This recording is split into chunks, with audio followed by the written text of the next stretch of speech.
अध्याय 381 केवल दिखावट के आधार पर दूसरों का आकलन नहीं करना चाहिए _1। सौरभ चटर्जी और चंद्र प्रकाश को अनुबंध हस्ताक्षर की खबर मिली, जिसने उन्हें सिर्फ हैरान ही नहीं, बल्कि पूरी तरह से स्तब्ध कर दिया। वे एक दूसरे को लंबे समय तक खाली नजरों से देखते रहे, अपनी सुध बुध वापस नहीं पा सके। ये कैसे संभव हो सकता है? केल्सन के केविन व्यक्तिगत रूप से क्यों आए और उन्होंने अचानक हस्ताक्षर क्यों कर दिए? उन्होंने स्पष्ट रूप से एक जाल बिछाने की सहमति दी थी, फिर भी उन्होंने अचानक अपना मन बदल लिया, और इससे भी ज्यादा, केविन इतने उदार कब से हो गए कि एक भी अतिरिक्त शर्त की मांग नहीं की। इससे भी अधिक हास्यास्पद बात यह थी कि उन्हें कोई संकेत तक नहीं दिया गया था, जिससे वे पूरी तरह से अप्रस्तुत रह गए। क्या केविन पहले रोहन मल्होत्रा से नाराज नहीं थे और उनके साथ निपटना नहीं चाहते थे? उनका रवैया अचानक पूरी तरह से पलट गया था। यह मोड़ इतना तीखा था कि इसने सौरभ चटर्जी और बाकियों को खाई में फेंक दिया। वह एरियल रोहन मल्होत्रा के साथ बाहर गई थी और जब वे लौटे तो इतना कुछ हो गया। क्या वाकई में वह महिला रोहन मल्होत्रा के प्यार में पड़ गई? सौरभ चटर्जी ने खुद को रोक नहीं पाए और कहा। चंद्र प्रकाश के पास मजाक करने का समय नहीं था और उन्होंने जल्दी से चंद्र जयसिंह को फोन करने के लिए निकल लिया। जैसे ही कॉल जुड़ा, चंद्र जयसिंह की आवाज शांत और मधुर थी, संयमित और संतुलित, जैसे किसी साधु की, बिना जल्दबाजी के बोलते हुए। चाचा, आप क्या कर रहे हैं? चंद्र प्रकाश ने अपने बेचैन दिल को दबाते हुए जल्दी से पूछा। क्या हुआ, प्रकाश? तुम घबराए हुए लग रहे हो। क्या हुआ? चंद्र जयसिंह की आवाज फोन के दूसरी तरफ स्थिर रही। मैं कुछ चैनी मिट्टी के बर्तनों का आनंद लेने के लिए ब्रेक ले रहा हूं। तुम युवाओं को भी कुछ समय निकालकर परिष्कृत शौक अपनाने चाहिए ताकि तुम्हारा स्वाद निखरे। इसके अलावा, तुम अब जयपुर मीडिया के उपाध्यक्ष हो, तुम्हारी संभावनाएं असीमित हैं। याद रखो, एक नेता के रूप में तुम्हें संयमित रहना होगा। तुम्हें इतना शांत होना चाहिए कि तुम्हारे सामने हिमालय ढह जाए तो भी तुम विचलित न हो। चंद्र जयसिंह के पास अभी भी उपदेश देने का मन था। उस पल चंद्र प्रकाश को आश्चर्य होने लगा कि क्या उनके चाचा को अनुबंध हस्ताक्षर के बारे में पहले से पता था। क्या यह उनकी और श्री केविन की कोई नई साजिश थी ताकि रोहन मल्होत्रा को अचानक पकड़ा जाए? क्या मैं ज्यादा सोच रहा हूं? चंद्र प्रकाश ने मन ही मन सोचा। हाँ, प्रकाश ने सबक सीख लिया है। चंद्र प्रकाश ने अपनी सांसों को सामान्य किया। ये सही है। तुमने फोन क्यों किया? चंद्र जयसिंह ने शांत और संयमित तरीके से पूछा। यह कोई बड़ी बात नहीं है। श्री केविन ने रोहन मल्होत्रा के साथ एक अनुबंध पर हस्ताक्षर किए हैं, बिना कोई शर्त जोड़े। चंद्र प्रकाश ने शांतिपूर्वक रिपोर्ट की। खटाक! तुरंत चंद्र प्रकाश ने फोन के माध्यम से एक तेज आवाज सुनी, जैसे कि कुछ फर्श पर गिरकर टूट गया हो। चाचा! चंद्र प्रकाश ने आश्चर्य से पुकारा। उन्होंने हस्ताक्षर किए बिना किसी अतिरिक्त शर्त के? ये कब हुआ? क्या केविन व्यक्तिगत रूप से हस्ताक्षर करने गए? तुमने मुझे पहले क्यों नहीं बताया? फोन के दूसरी तरफ चंद्र जयसिंह की गर्जन भरी आवाज इतनी तेज थी कि उनके कानों में गूंज रही थी। उनके शब्द इतने उलझे हुए थे कि चंद्र प्रकाश को समझ नहीं आ रहा था कि कहां से जवाब शुरू करें। तो मैंने वाकई ज्यादा सोच लिया था। चाचा को भी नहीं पता था। चंद्र प्रकाश को लगा जैसे उनका दिल बर्फीली खाई में डूब गया। चाचा ने उन्हें जो गंभीर उपदेश दिए थे, संयमित रहने के बारे में, कि हिमालय के सामने ढहने पर भी विचलित न हो, वे सब हवा में उड़ गए। चंद्र प्रकाश ने जल्दी से चंद्र जयसिंह को स्थिति की जानकारी दी। इस बीच उन्होंने खेद व्यक्त किया। ये साजिश समय से पहले ही खत्म हो गई थी। खेद से परे, चंद्र प्रकाश को थोड़ा दुख भी महसूस हुआ। आमतौर पर जब रोहन मल्होत्रा जीतते थे तो कम से कम उन्हें पता होता था कि वे क्यों हारे। इस बार उन्हें ये भी नहीं पता था कि रोहन मल्होत्रा ने ये कैसे किया। कितना निराशाजनक! चंद्र प्रकाश को बहुत घुटन महसूस हुई। क्या वाकई में उन्होंने सौंदर्य जाल का सहारा लिया? वह आदमी तो खास तौर पर अच्छा दिखता भी नहीं, चंद्र प्रकाश ने मन ही मन संदेह के साथ बुदबुदाया। अल्पविराम। जब चंद्र प्रकाश चंद्र जयसिंह को फोन कर रहे थे, चंद्र जयसिंह एक चैनी मिट्टी के गुलदान के साथ खेल रहे थे। उनके चेहरे पर संतुष्ट मुस्कान थी। ये गुलदान उनकी अपनी रचना थी। चंद्र जयसिंह को न केवल मछली पकड़ना पसंद था, बल्कि उन्हें इस तरह का शौक भी था, यहाँ तक कि उन्होंने कई उस्तादों से मार्गदर्शन लिया था। उनके द्वारा बनाए गए टुकड़े पेशेवरों के काम के रूप में पास हो सकते थे। उनके हाथ में जो गुलदान था, वह उनकी अब तक की सबसे संतुष्ट रचना थी, इतना कि वह इसे निहारने से खुद को रोक नहीं पा रहे थे। तब चंद्र प्रकाश का कॉल आया। फिर बस एक फिसलन। फिर इसके बाद कुछ नहीं बचा। चंद्र जयसिंह के पास दुखी होने का समय नहीं था। जैसे ही उन्होंने एक तरफ फोन काटा, दूसरी तरफ तुरंत केविन को फोन किया। हेलो केविन, मैंने सुना कि तुमने जयपुर मीडिया के साथ हस्ताक्षर किए। यह क्या हो रहा है? चंद्र जयसिंह ने अपनी भावनाओं को दबाते हुए शांत और स्थिर लगने की कोशिश की। तुम्हें पहले ही पता चल गया? हाँ, मैंने हस्ताक्षर किए। केविन की आवाज शांत थी। क्यों? चंद्र जयसिंह भी कारण जानना चाहते थे। मेरी बहन बाहर घूमने गई थी और एक पागल ने उसका अपहरण कर लिया। श्री रोहन मल्होत्रा ने उसे बचाया। कृतज्ञता के कारण मैंने अनुबंध पर हस्ताक्षर करने के लिए सहमति दी। केविन का स्पष्टीकरण उचित लग रहा था। चंद्र जयसिंह फिर भी कुछ हद तक संदिग्ध थे।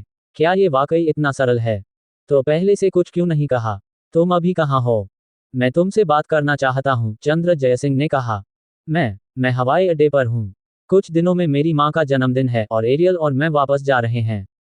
केविन के जवाब ने चंद्र जयसिंह को आश्चर्यचकित कर दिया।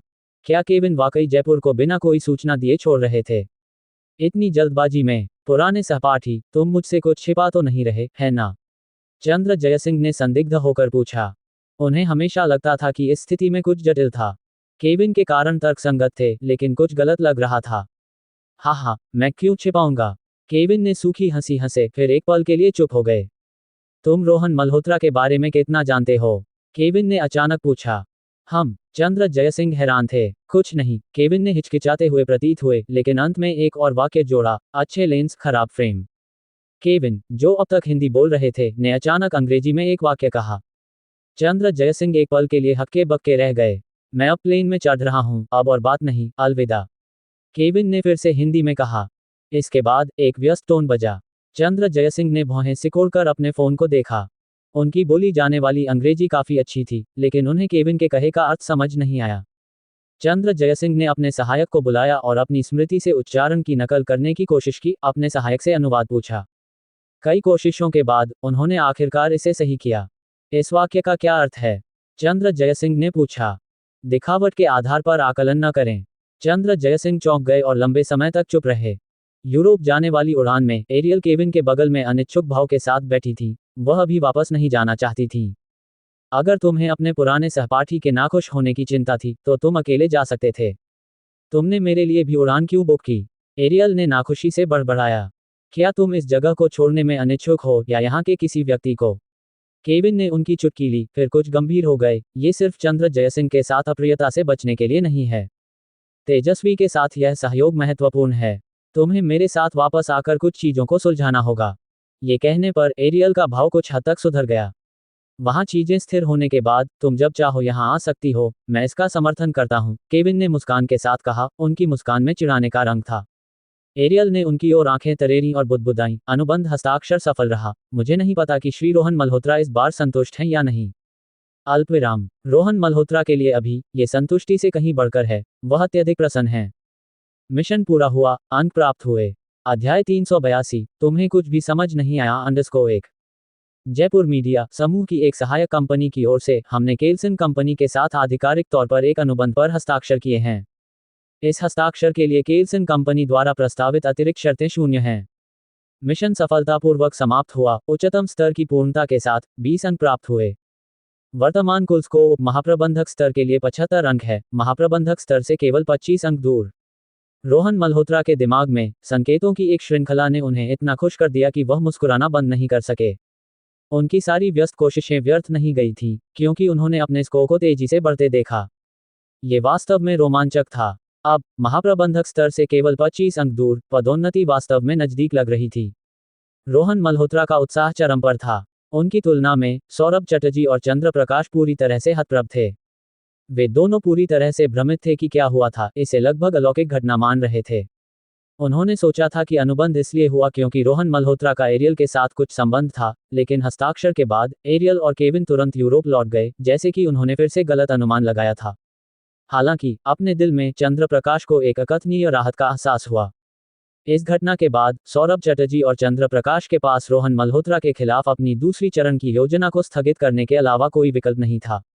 लगातार कई दिनों तक कंपनी में उल्लेखनीय शांति थी। रोहन मल्होत्रा कुछ खाली समय मिलने से खुश अपने देखरेख वाले 2 विभागों में इधर उधर घूमे।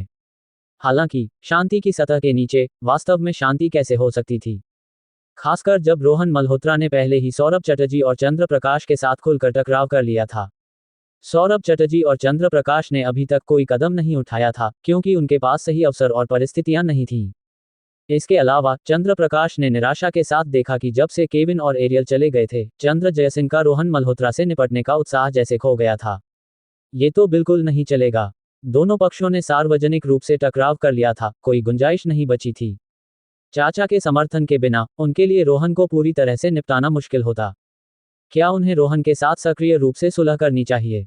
ये बहुत शर्मनाक होता। कुछ दिन इंतजार करने के बाद चंद्र प्रकाश और इंतजार नहीं कर सके और चंद्र सरोवर विला में अपने चाचा से आमने सामने बात करने के लिए जल्दी से गए। ये सौरभ चटर्जी के लिए भी बहुत चिंता का विषय था। फिर से आने पर चंद्र प्रकाश ने पाया कि उनके चाचा, जो आमतौर पर मछली पकड़ने के शौकीन थे, इस बार मछली नहीं पकड़ रहे थे और इसके बजाय उन्हें ड्राइंग रूम में मिले। कुछ औपचारिकताओं के बाद चंद्र प्रकाश और रुक नहीं सके और विषय उठाया, चाचा, रोहन मल्होत्रा के बारे में आप वास्तव में क्या सोच रहे हैं?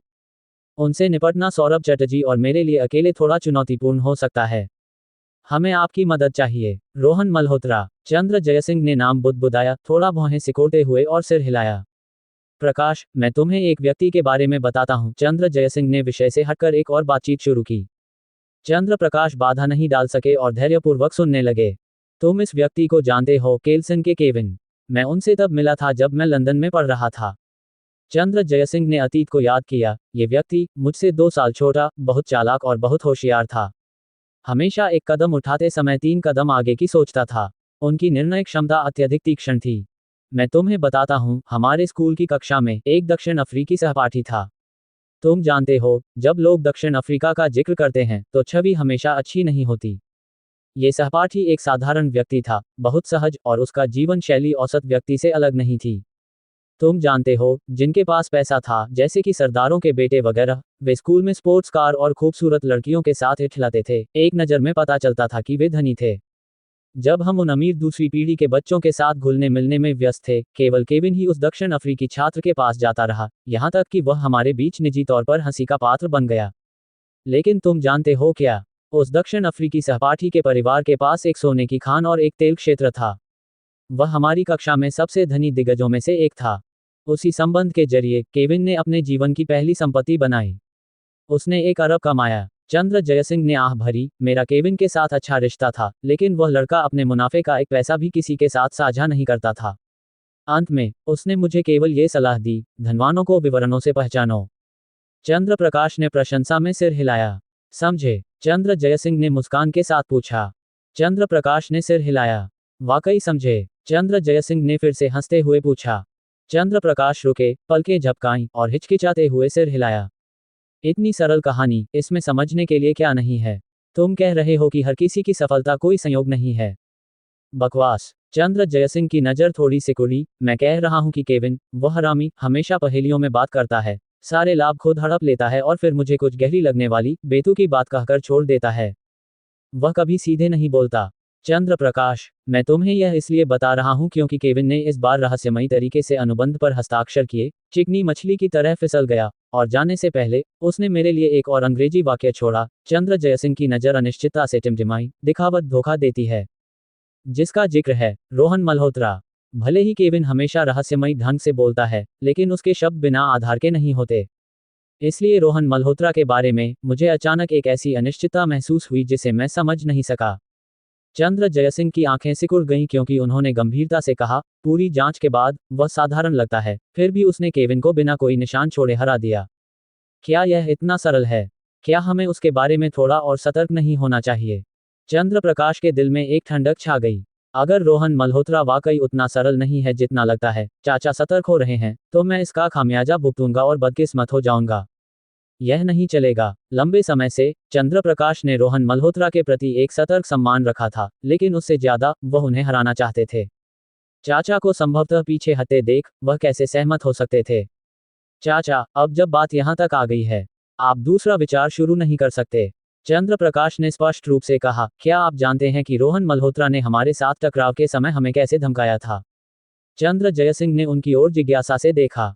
रोहन मल्होत्रा ने कहा कि जब से वह समूह में शामिल हुए, उन्होंने लोगों को भगाया, पागल कर दिया, नौकरियां छीनी, छटनी करवाई, करियर नष्ट किए और निराशा और हताशा में डुबो दिया।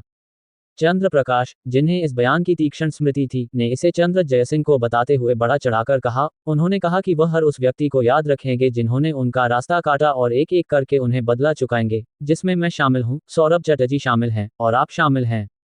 चंद्र प्रकाश ने गंभीरता से कहा, भले ही हम 10,000 कदम पीछे हटें, अगर रोहन मल्होत्रा वाकई कुछ चौंकाने वाली क्षमताएं छिपा रहे हैं, तो क्या हमें बस उनके हमले का इंतजार करना चाहिए, या हमें पहले हमला करना चाहिए? चंद्र प्रकाश के शब्दों के बाद चंद्र जयसिंह की नजर अंधेरी हो गई। रोहन मल्होत्रा ने वाकई ऐसा कहा और वह मुझसे बदला लेना चाहता है। चंद्र जयसिंह ने ठंडेपन से हंसते हुए कहा। बिल्कुल, उन्होंने विशेष रूप से आपका नाम लिया। मुझे डर था कि आप नाराज हो जाएंगे, इसलिए मैंने आपको बताने की हिम्मत नहीं की। चंद्र प्रकाश ने गंभीरता से कहा। चंद्र जयसिंह के चेहरे पर गुस्से का एक निशान दिखा क्योंकि उन्होंने तंज कसा। अच्छा अच्छा अच्छा, मैं देखना चाहता हूं कि यह लड़का वास्तव में क्या कर सकता है। अध्याय 383, मेरे पास एक योजना है। _1। चंद्र जयसिंह एक बहुत अनुभवी व्यक्ति थे, जिन्होंने अपनी आधी जिंदगी कॉर्पोरेट जगत में संघर्ष करते हुए, कई तूफानों का सामना करते हुए और अत्यधिक चतुर बनते हुए बिताई थी। वे भला श्री केविन के अस्पष्ट शब्दों से डरकर रोहन मल्होत्रा के खिलाफ कार्रवाई करने में हिचकिचा सकते थे, या चंद्र प्रकाश की उकसावे की वजह से अपना संयम खोकर तर्कहीन ढंग से कार्य कर सकते थे। ज्यादा से ज्यादा चंद्र जयसिंह कुछ हद तक संदिग्ध और हिचकिचाहट में थे। चंद्र प्रकाश का समय पर उकसावा, एक धक्का जो गति बढ़ाता था, ने बस रोहन मल्होत्रा से निपटने के उनके मौजूदा इरादे को पुनर्जनन किया। वास्तव में ये बेहतर है कि श्री केविन शामिल नहीं होंगे। उनके शामिल होने पर हमें उनके रुख पर विचार करना पड़ता, जो एक झंझट होता। चंद्र जयसिंह ने ठंडेपन से हंसते हुए कहा और चंद्र प्रकाश से पूछा, तुम और सौरभ चटर्जी ने रोहन मल्होत्रा से अधिकार छीनने की योजना ठीक ठीक कैसे बनाई थी? पहले चंद्र जयसिंह ने विवरणों पर ज्यादा ध्यान नहीं दिया था, लेकिन अब जब उनकी रुचि जाग गई थी, तो स्वाभाविक रूप से उन्हें पूछताछ करनी थी। प्रकाश का चेहरा चमक उठा, ये जानते हुए कि उनके चाचा का एक महत्वपूर्ण पद था और कॉर्पोरेट परिदृश्य की गहरी समझ थी। अगर उनके चाचा ने योजना बनाने में मदद की और प्रक्रिया की देखरेख की, तो उनके और सौरभ चटर्जी द्वारा बनाई गई साजिश की सफलता की संभावना निश्चित रूप से बहुत बेहतर होती। प्रकाश ने तुरंत लंबे समय तक बात की। तुम जानते हो, भले ही रोहन मल्होत्रा उपाध्यक्ष हैं, उस उप के बावजूद जयपुर मीडिया में एक ऐसी प्रणाली है जो किसी एक व्यक्ति को पूर्ण अधिकार रखने से रोकती है। प्राथमिक और उप पद एक दूसरे को प्रतिबंधित करते हैं और मूल रूप से एक ही स्तर पर हैं। कहने का मतलब है, भले ही हमारे यहाँ 2 लोग हैं, जिसमें महाप्रबंधक शामिल है, हम उन्हें आसानी से हटा नहीं सकते। उनके हाथ में मौजूद विभाग और शक्तियां किसी बहाने या एक शब्द से वापस नहीं ली जा सकती। मूल रूप से हमारे पास कुछ विचार थे, लेकिन सफलता की संभावना हमें खुद को भी ज्यादा नहीं लग रही थी। केल्सन के श्री केविन द्वारा रोहन मल्होत्रा को निशाना बनाना हमारे लिए एक अवसर और प्रेरणा भी लेकर आया। वह ये था कि रोहन मल्होत्रा को ऐसी गलती करने के लिए लुभाया जाए जो समूह को चिंतित कर दे, जिससे समूह को आदेश देने के लिए प्रेरित किया जाए, उनकी शक्ति छीन ली जाए। अगर समूह की आवाज पर्याप्त मजबूत नहीं है, तो हम इसे काम में समायोजन करने के बहाने के रूप में उपयोग कर सकते थे। कई समायोजनों के साथ हम एक समान प्रभाव प्राप्त कर सकते थे। अपना स्पष्टीकरण समाप्त करने के बाद प्रकाश ने एक कुटिल मुस्कान दी। हालांकि मुझे नहीं उम्मीद थी कि श्री केविन अपना मन बदल लेंगे और केल्सन बीच में ही पीछे हट जाएगा। हमें अन्य समाधान सोचने पड़ेंगे, लेकिन हमारे पास कुछ रणनीतियां हैं। चंद्र जयसिंह ने शांतिपूर्वक सिर हिलाया। मुझे अपनी मौजूदा सोच बताओ। मुझे देखने दे कि तुम क्या करने की योजना बना रहे हो, चंद्र जयसिंह ने कहा। ठीक है। प्रकाश ने सिर हिलाया और तुरंत सौरभ चटर्जी के साथ बनाई गई योजनाओं को विस्तार से चंद्र जयसिंह को सुनाने के लिए बताया। चंद्र जयसिंह का चेहरा अभिव्यक्तिहीन रहा। प्रकाश और सौरभ चटर्जी द्वारा बनाई गई योजना मूल रूप से रोहन मल्होत्रा की स्थिति को धीरे धीरे कमजोर करने की थी। लगातार रोहन मल्होत्रा के लिए परेशानी पैदा करना, उनके खिलाफ दृढ़ता से खड़े होना, फिर भी समय पर रुकने का ध्यान रखना, ताकि रोहन मल्होत्रा को हताशा में न धकेला जाए। वे ये भी जानते थे कि रोहन मल्होत्रा काफी हठी थे। अगर उन्हें बहुत ज्यादा उकसाया गया, तो उनमें से कोई भी परिणामों को संभाल नहीं पाएगा। इस प्रक्रिया में अगर रोहन मल्होत्रा ने जल्दबाजी में कार्य किया, तो वे तुरंत एकजुट होकर समूह से बयान के लिए याचिका दायर करेंगे और फिर उसका शोषण करेंगे। योजना को बताने के बाद प्रकाश ने चंद्र जयसिंह की ओर देखा, उनके मार्गदर्शन की प्रतीक्षा में।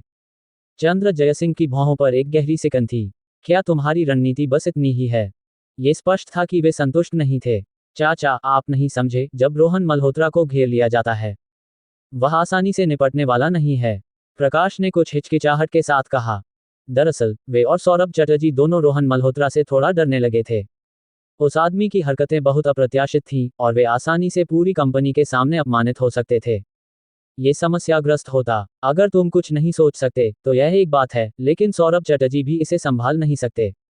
अब मुझे समझ आया कि उनकी कभी पदोन्नति क्यों नहीं हुई। चंद्र जयसिंह ने ठंडेपन से हंसते हुए कहा। क्या तुम सोचते हो कि रोहन मल्होत्रा को हराने के लिए तुम्हें सीधे उन पर हमला करना होगा? क्या तुम सोचते हो कि सत्ता छीनना किसी और के हाथों से जबरदस्ती लेने के बारे में है? अगर तुम लोग मेरे शुरुआती वर्षों में मेरा विरोध करने की हिम्मत करते, तो मैं तुम्हें कुछ भी नहीं छोड़ता, सिवाय टुकड़ों के। चंद्र जयसिंह ने ठंडी हंसी हंसे। चंद्र प्रकाश की आंखें उत्सुकता से चमक उठी। चाचा, हमें बताइए, हमें क्या करना चाहिए? चंद्र जयसिंह ने अपने भतीजे की ज्ञान की प्यास भरी आंखों को देखा और संतुष्टिपूर्वक सिर हिलाया, धीरे धीरे बोलते हुए, अगर तुम रोहन मल्होत्रा में दोष ढूंढने की कोशिश कर रहे हो, तो तुम जानते हो कि वह एक कठिन अखरोट है, जिसे चबाना आसान नहीं है। क्या तुम्हें हड्डी के आसपास का मांस कुतरना नहीं आता? रोहन मल्होत्रा के साथ परेशानी ढूंढने मत जाओ, इसके बजाय उनके नियंत्रण वाले विभागों में समस्याएं ढूंढो। प्रशासन और लॉजिस्टिक्स को उन दो विभागों में खामियों पर ज्यादा ध्यान देने को कहो।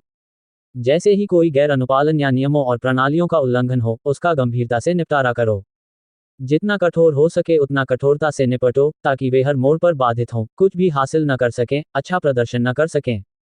प्रणाली का पालन करके क्या रोहन मल्होत्रा अहंकारी हो सकते हैं? उनके पास कोई औचित्य नहीं है। इसके अलावा, अगर उपाध्यक्ष प्रणाली के कार्यान्वयन के खिलाफ प्रतिरोध का नेतृत्व करता है, तो यह अपने आप में एक आरोप है। अगर रोहन मल्होत्रा तुम्हारे विभागों में समस्याएं ढूंढना चाहते हैं, तो उन्हें ढूंढने दो। उनके फिल्म और टेलीविजन और न्यू मीडिया विभाग इसे बर्दाश्त नहीं कर सकते। इसके अलावा, कुछ महत्वपूर्ण कड़ियों और महत्वपूर्ण अवधियों पर विशेष ध्यान दो, विशेष रूप से वे जो एक श्रृंखला प्रतिक्रिया का कारण बन सकते हैं। अच्छी तरह से तैयारी करो और उन्हें जोरदार को राख दो। निपटाने के बाद, उनके अपने विभागों के गड़बड़ होने का इंतजार करो। जैसे ही कोई समस्या उत्पन्न होती है, तुरंत श्री रोहन को चुनौती दो और साथ ही समूह को रिपोर्ट करो। चंद्र प्रकाश ने बार बार सिर हिलाया, लगातार हैरान होते हुए। ऐसी शातिर रणनीति। ये कदम वास्तव में उनके और सौरभ चटर्जी द्वारा बनाई गई रणनीति से कहीं अधिक चतुर और घातक था। चंद्र प्रकाश इसे सोचते हुए और अधिक उत्साहित हो गए। अगर किसी व्यक्ति को लगातार अंतहीन परेशानियों का सामना करना पड़े, अंतहीन समस्याओं को सहना पड़े, समय के साथ, जैसे जैसे दिन बीतते हैं, वे खुद इसे सहन नहीं कर पाएंगे। शायद वे स्वयं विभागीय नियंत्रण सौंपने के लिए पहल करेंगे। चंद्र जयसिंह ने तंज कसा, एक बार जब उनके हाथ में कोई शक्ति नहीं होगी, कोई आवाज नहीं होगी, तो क्या वे तुम्हारे रहमोकरम पर नहीं होंगे? चंद्र प्रकाश की आंखों में तुरंत उत्साह की एक चमक झलकी। चंद्र जयसिंह द्वारा वर्णित रोहन मल्होत्रा की दयनीय स्थिति ने उन्हें अपार प्रत्याशा से भर दिया। यह अनजान लड़का, इतना अहंकारी, अत्यधिक घमंडी, मैं वास्तव में देखना चाहता हूं कि क्या वह उस समय भी इतना अहंकारी रह सकता है। चंद्र जयसिंह के चेहरे पर एक क्रूर मुस्कान उभरी। उन्होंने चंद्र प्रकाश को जो बताया था, वह सिर्फ एक तरीका था, अगर यह काम नहीं करता, तो उनके पास रोहन मल्होत्रा से निपटने के लिए ढेर सारी चालें थीं। जब समय आएगा, वे श्री रोहन को व्यर्थ में चिल्लाने, बेकार में चीखने पर मजबूर कर देंगे। ठीक है चाचा, मैं समझ गया। मैं यहाँ और नहीं रुकूंगा। मुझे जल्दी वापस जाकर सौरभ चटर्जी से बात करनी है। चंद्र प्रकाश अब और बैठ नहीं सकते थे। जाओ, इसे थोड़ा और परिष्कृत करो और फिर इस रोहन मल्होत्रा का ठीक से ध्यान रखो। चंद्र जयसिंह के चेहरे पर एक ठंडी मुस्कान उभरी। मैं तुम्हारी अच्छी खबर का इंतजार कर रहा हूँ। निश्चित। चंद्र प्रकाश ने जोर से सिर हिलाया, उत्साह के साथ चले गए। अल्पविराम। चंद्र जयसिंह और चंद्र प्रकाश जिन रोहन मल्होत्रा के खिलाफ साजिश रच रहे थे, वह उस समय पूरी तरह से ऊब चुके थे। मेज पर लेटे हुए उनके सामने एक कागज था जिस पर हर तरफ बेतरतीब लिखावट थी, जो बेकार की खरोंच जैसी लग रही थी। सौरभ चटर्जी और चंद्र प्रकाश ने अभी तक अपना कदम क्यों नहीं उठाया? रोहन मल्होत्रा ने उबासी ली, कुछ असंतुष्ट। वे अभी भी इंतजार कर रहे थे, पीछे हटने के लिए तैयार थे ताकि आगे बढ़ सकें। अध्याय 384, अंतहीन परेशानियां _1। जयपुर मीडिया महाप्रबंधक का कार्यालय। चंद्र प्रकाश अपने चाचा चंद्र जयसिंह से वापस लौटे हुए सीधे सौरभ चटर्जी के कार्यालय में पहुंचे। उसके बाद सहायक सौरभ को सभी आगंतुकों को दूर करने और सभी बैठकों को रद्द करने का आदेश मिला। कार्यालय में चंद्र प्रकाश ने उत्साहपूर्ण ढंग से बात की, जबकि सौरभ चटर्जी बार बार सहमति में सिर हिलाते रहे। ऐसी शातिर रणनीति, और यह इतनी संभव और घातक लग रही थी। सौरभ चटर्जी और चंद्र प्रकाश तुरंत एकमत हो गए और विस्तृत योजना बनाने के लिए दरवाजा बंद कर लिया। अल्पविराम। ये रोहन मल्होत्रा का पूरी तरह से ऊबने का 5वां दिन था। दोपहर के करीब उनके कार्यालय के दरवाजे पर जल्दबाजी में खटखटाहट हुई और फिर कोई जल्दी से अंदर घुस आया। श्री रोहन, बहुत बुरा हुआ, कुछ भयानक हो गया है। वह व्यक्ति जैसे ही अंदर आया, चिल्लाया। निदेशक गौतम। रोहन मल्होत्रा ने इस व्यक्ति को आश्चर्य से देखा। यह कोई और नहीं, बल्कि गौतम दास थे। इस समय उनका चेहरा उत्साह से लाल था, वे हाँफ रहे थे, उनका माथा पसीने से तर था और उनकी आंखें घबराहट और गुस्से से भरी थीं। क्या हुआ था? रोहन मल्होत्रा हैरान रह गए और खड़े हो गए। गौतम दास कॉर्पोरेट जगत में पुराने खिलाड़ी थे और यद्यपि वे थोड़ा चापलूसी करते थे, यह उनकी आदत थी और यह कष्टप्रद नहीं था। इसके अलावा वे बहुत सक्षम थे और हमेशा संयमित रहते थे, एक नेता के लिए आवश्यक गुण। लेकिन हमेशा अटल रहने वाले गौतम दास अब ऐसी हालत में क्यों थे? घबराओ मत, पहले सांस लो, फिर बोलो। रोहन मल्होत्रा ने कठोर स्वर में कहा। उनके लिए एक गिलास पानी लाकर दिया। गौतम दास ने कृतज्ञता से इसे लिया और गटक लिया, अपनी भावनाओं को स्थिर करते हुए और सांस पकड़ते हुए। एक पल बाद गौतम दास ने रोहन मल्होत्रा से तुरंत कहा, बुरा हुआ, श्री रोहन, हमारे विभाग में समस्या आ गई है। मुझे पता है कि कुछ गलत हुआ है, क्या है, बस बताओ। रोहन मल्होत्रा ने झुंझलाहट और मनोरंजन के मिश्रण के साथ कहा। गौतम दास भ्रमित थे, क्या उन्हें संक्षेप में रिपोर्ट करना नहीं आता था? गौतम दास ने भी महसूस किया कि उन्होंने गलत बोला था और एक पल के लिए रुककर अपने विचारों को व्यवस्थित किया। जैसे ही वे बोलने वाले थे और रोहन मल्होत्रा सुनने के लिए तैयार थे, कार्यालय का दरवाजा फिर से चिंतित रूप से खटखटाया गया। अचानक इसने गौतम दास के कहने वाले को बाधित कर दिया। रोहन मल्होत्रा ने दरवाजे की ओर देखा। कार्यालय का दरवाजा खुला और इस बार जल्दबाजी में घुसने वाली लक्ष्मी वर्मा थी। वह युवती, जो सुबह अच्छे मूड में थी और खूबसूरती से सजी थी, अब गुस्से से भरे चेहरे के साथ थी। उनका माथा पसीने से तर था और उनके बाल जल्दबाजी में आने से थोड़े बिखरे हुए थे। रोहन, लक्ष्मी वर्मा ने जल्दबाजी में प्रवेश किया और परिचित नाम पुकार लिया, फिर महसूस किया कि गौतम दास भी वहां थे। उन्होंने जल्दी से खुद को सुधारा। श्री रोहन, कुछ गलत हो गया है। बोलने के बाद लक्ष्मी वर्मा ने देखा कि रोहन मल्होत्रा उन्हें अजीब नजरों से देख रहे थे और फिर गौतम दास की ओर देखा, जो समान रूप से उत्तेजित थे। लक्ष्मी वर्मा हैरान रह गईं और गौतम दास से कहे बिना नहीं रह सकी, तुम भी? गौतम दास ने उनके प्रति कुटिल मुस्कान के साथ सिर हिलाया। रोहन मल्होत्रा, जो शुरू में गौतम दास की रिपोर्ट सुनने के लिए उत्सुक थे, अब देखा कि लक्ष्मी वर्मा भी उसी हालत में थी और वे अचानक कम चिंतित हो गए। 5 मिनट, मैं तुम दोनों को शांत होने के लिए 5 मिनट देता हूं, बिना बोले। रोहन मल्होत्रा ने लक्ष्मी वर्मा के लिए भी एक कप पानी लाया और उन्हें दिया, फिर एक कुर्सी खींचकर बैठ गए, उनके बगल के सोफे की ओर इशारा करते हुए, वहां जाकर बैठो। रोहन मल्होत्रा अपने दृष्टिकोण में समझौता नहीं करते थे, उनका रवैया दृढ़ था। गौतम दास और लक्ष्मी वर्मा आज्ञाकारी रूप से सोफे पर बैठ गए। 5 मिनट, जितने कष्टदायी थे, ने उनके दिमाग को ठंडा कर दिया। रोहन मल्होत्रा मुस्कुराए। अगर वह मामला जिसके बारे में वे चर्चा करना चाहते थे इतना जरूरी था, फिर भी वे 5 मिनट तक रुक सकते थे, तो ऐसा लगता था कि यह इतना गंभीर नहीं था। रोहन मल्होत्रा वास्तव में शांत हो गए। उनके दृष्टिकोण में, जब तक ये तत्काल कार्रवाई की मांग करने वाली आपात स्थिति नहीं थी, जब तक कोई अपना संयम बनाए रख सकता था, तब तक घबराहट और अव्यवस्था की कोई जरूरत नहीं थी, जो किसी भी चीज को हल करने में मदद नहीं करती थी।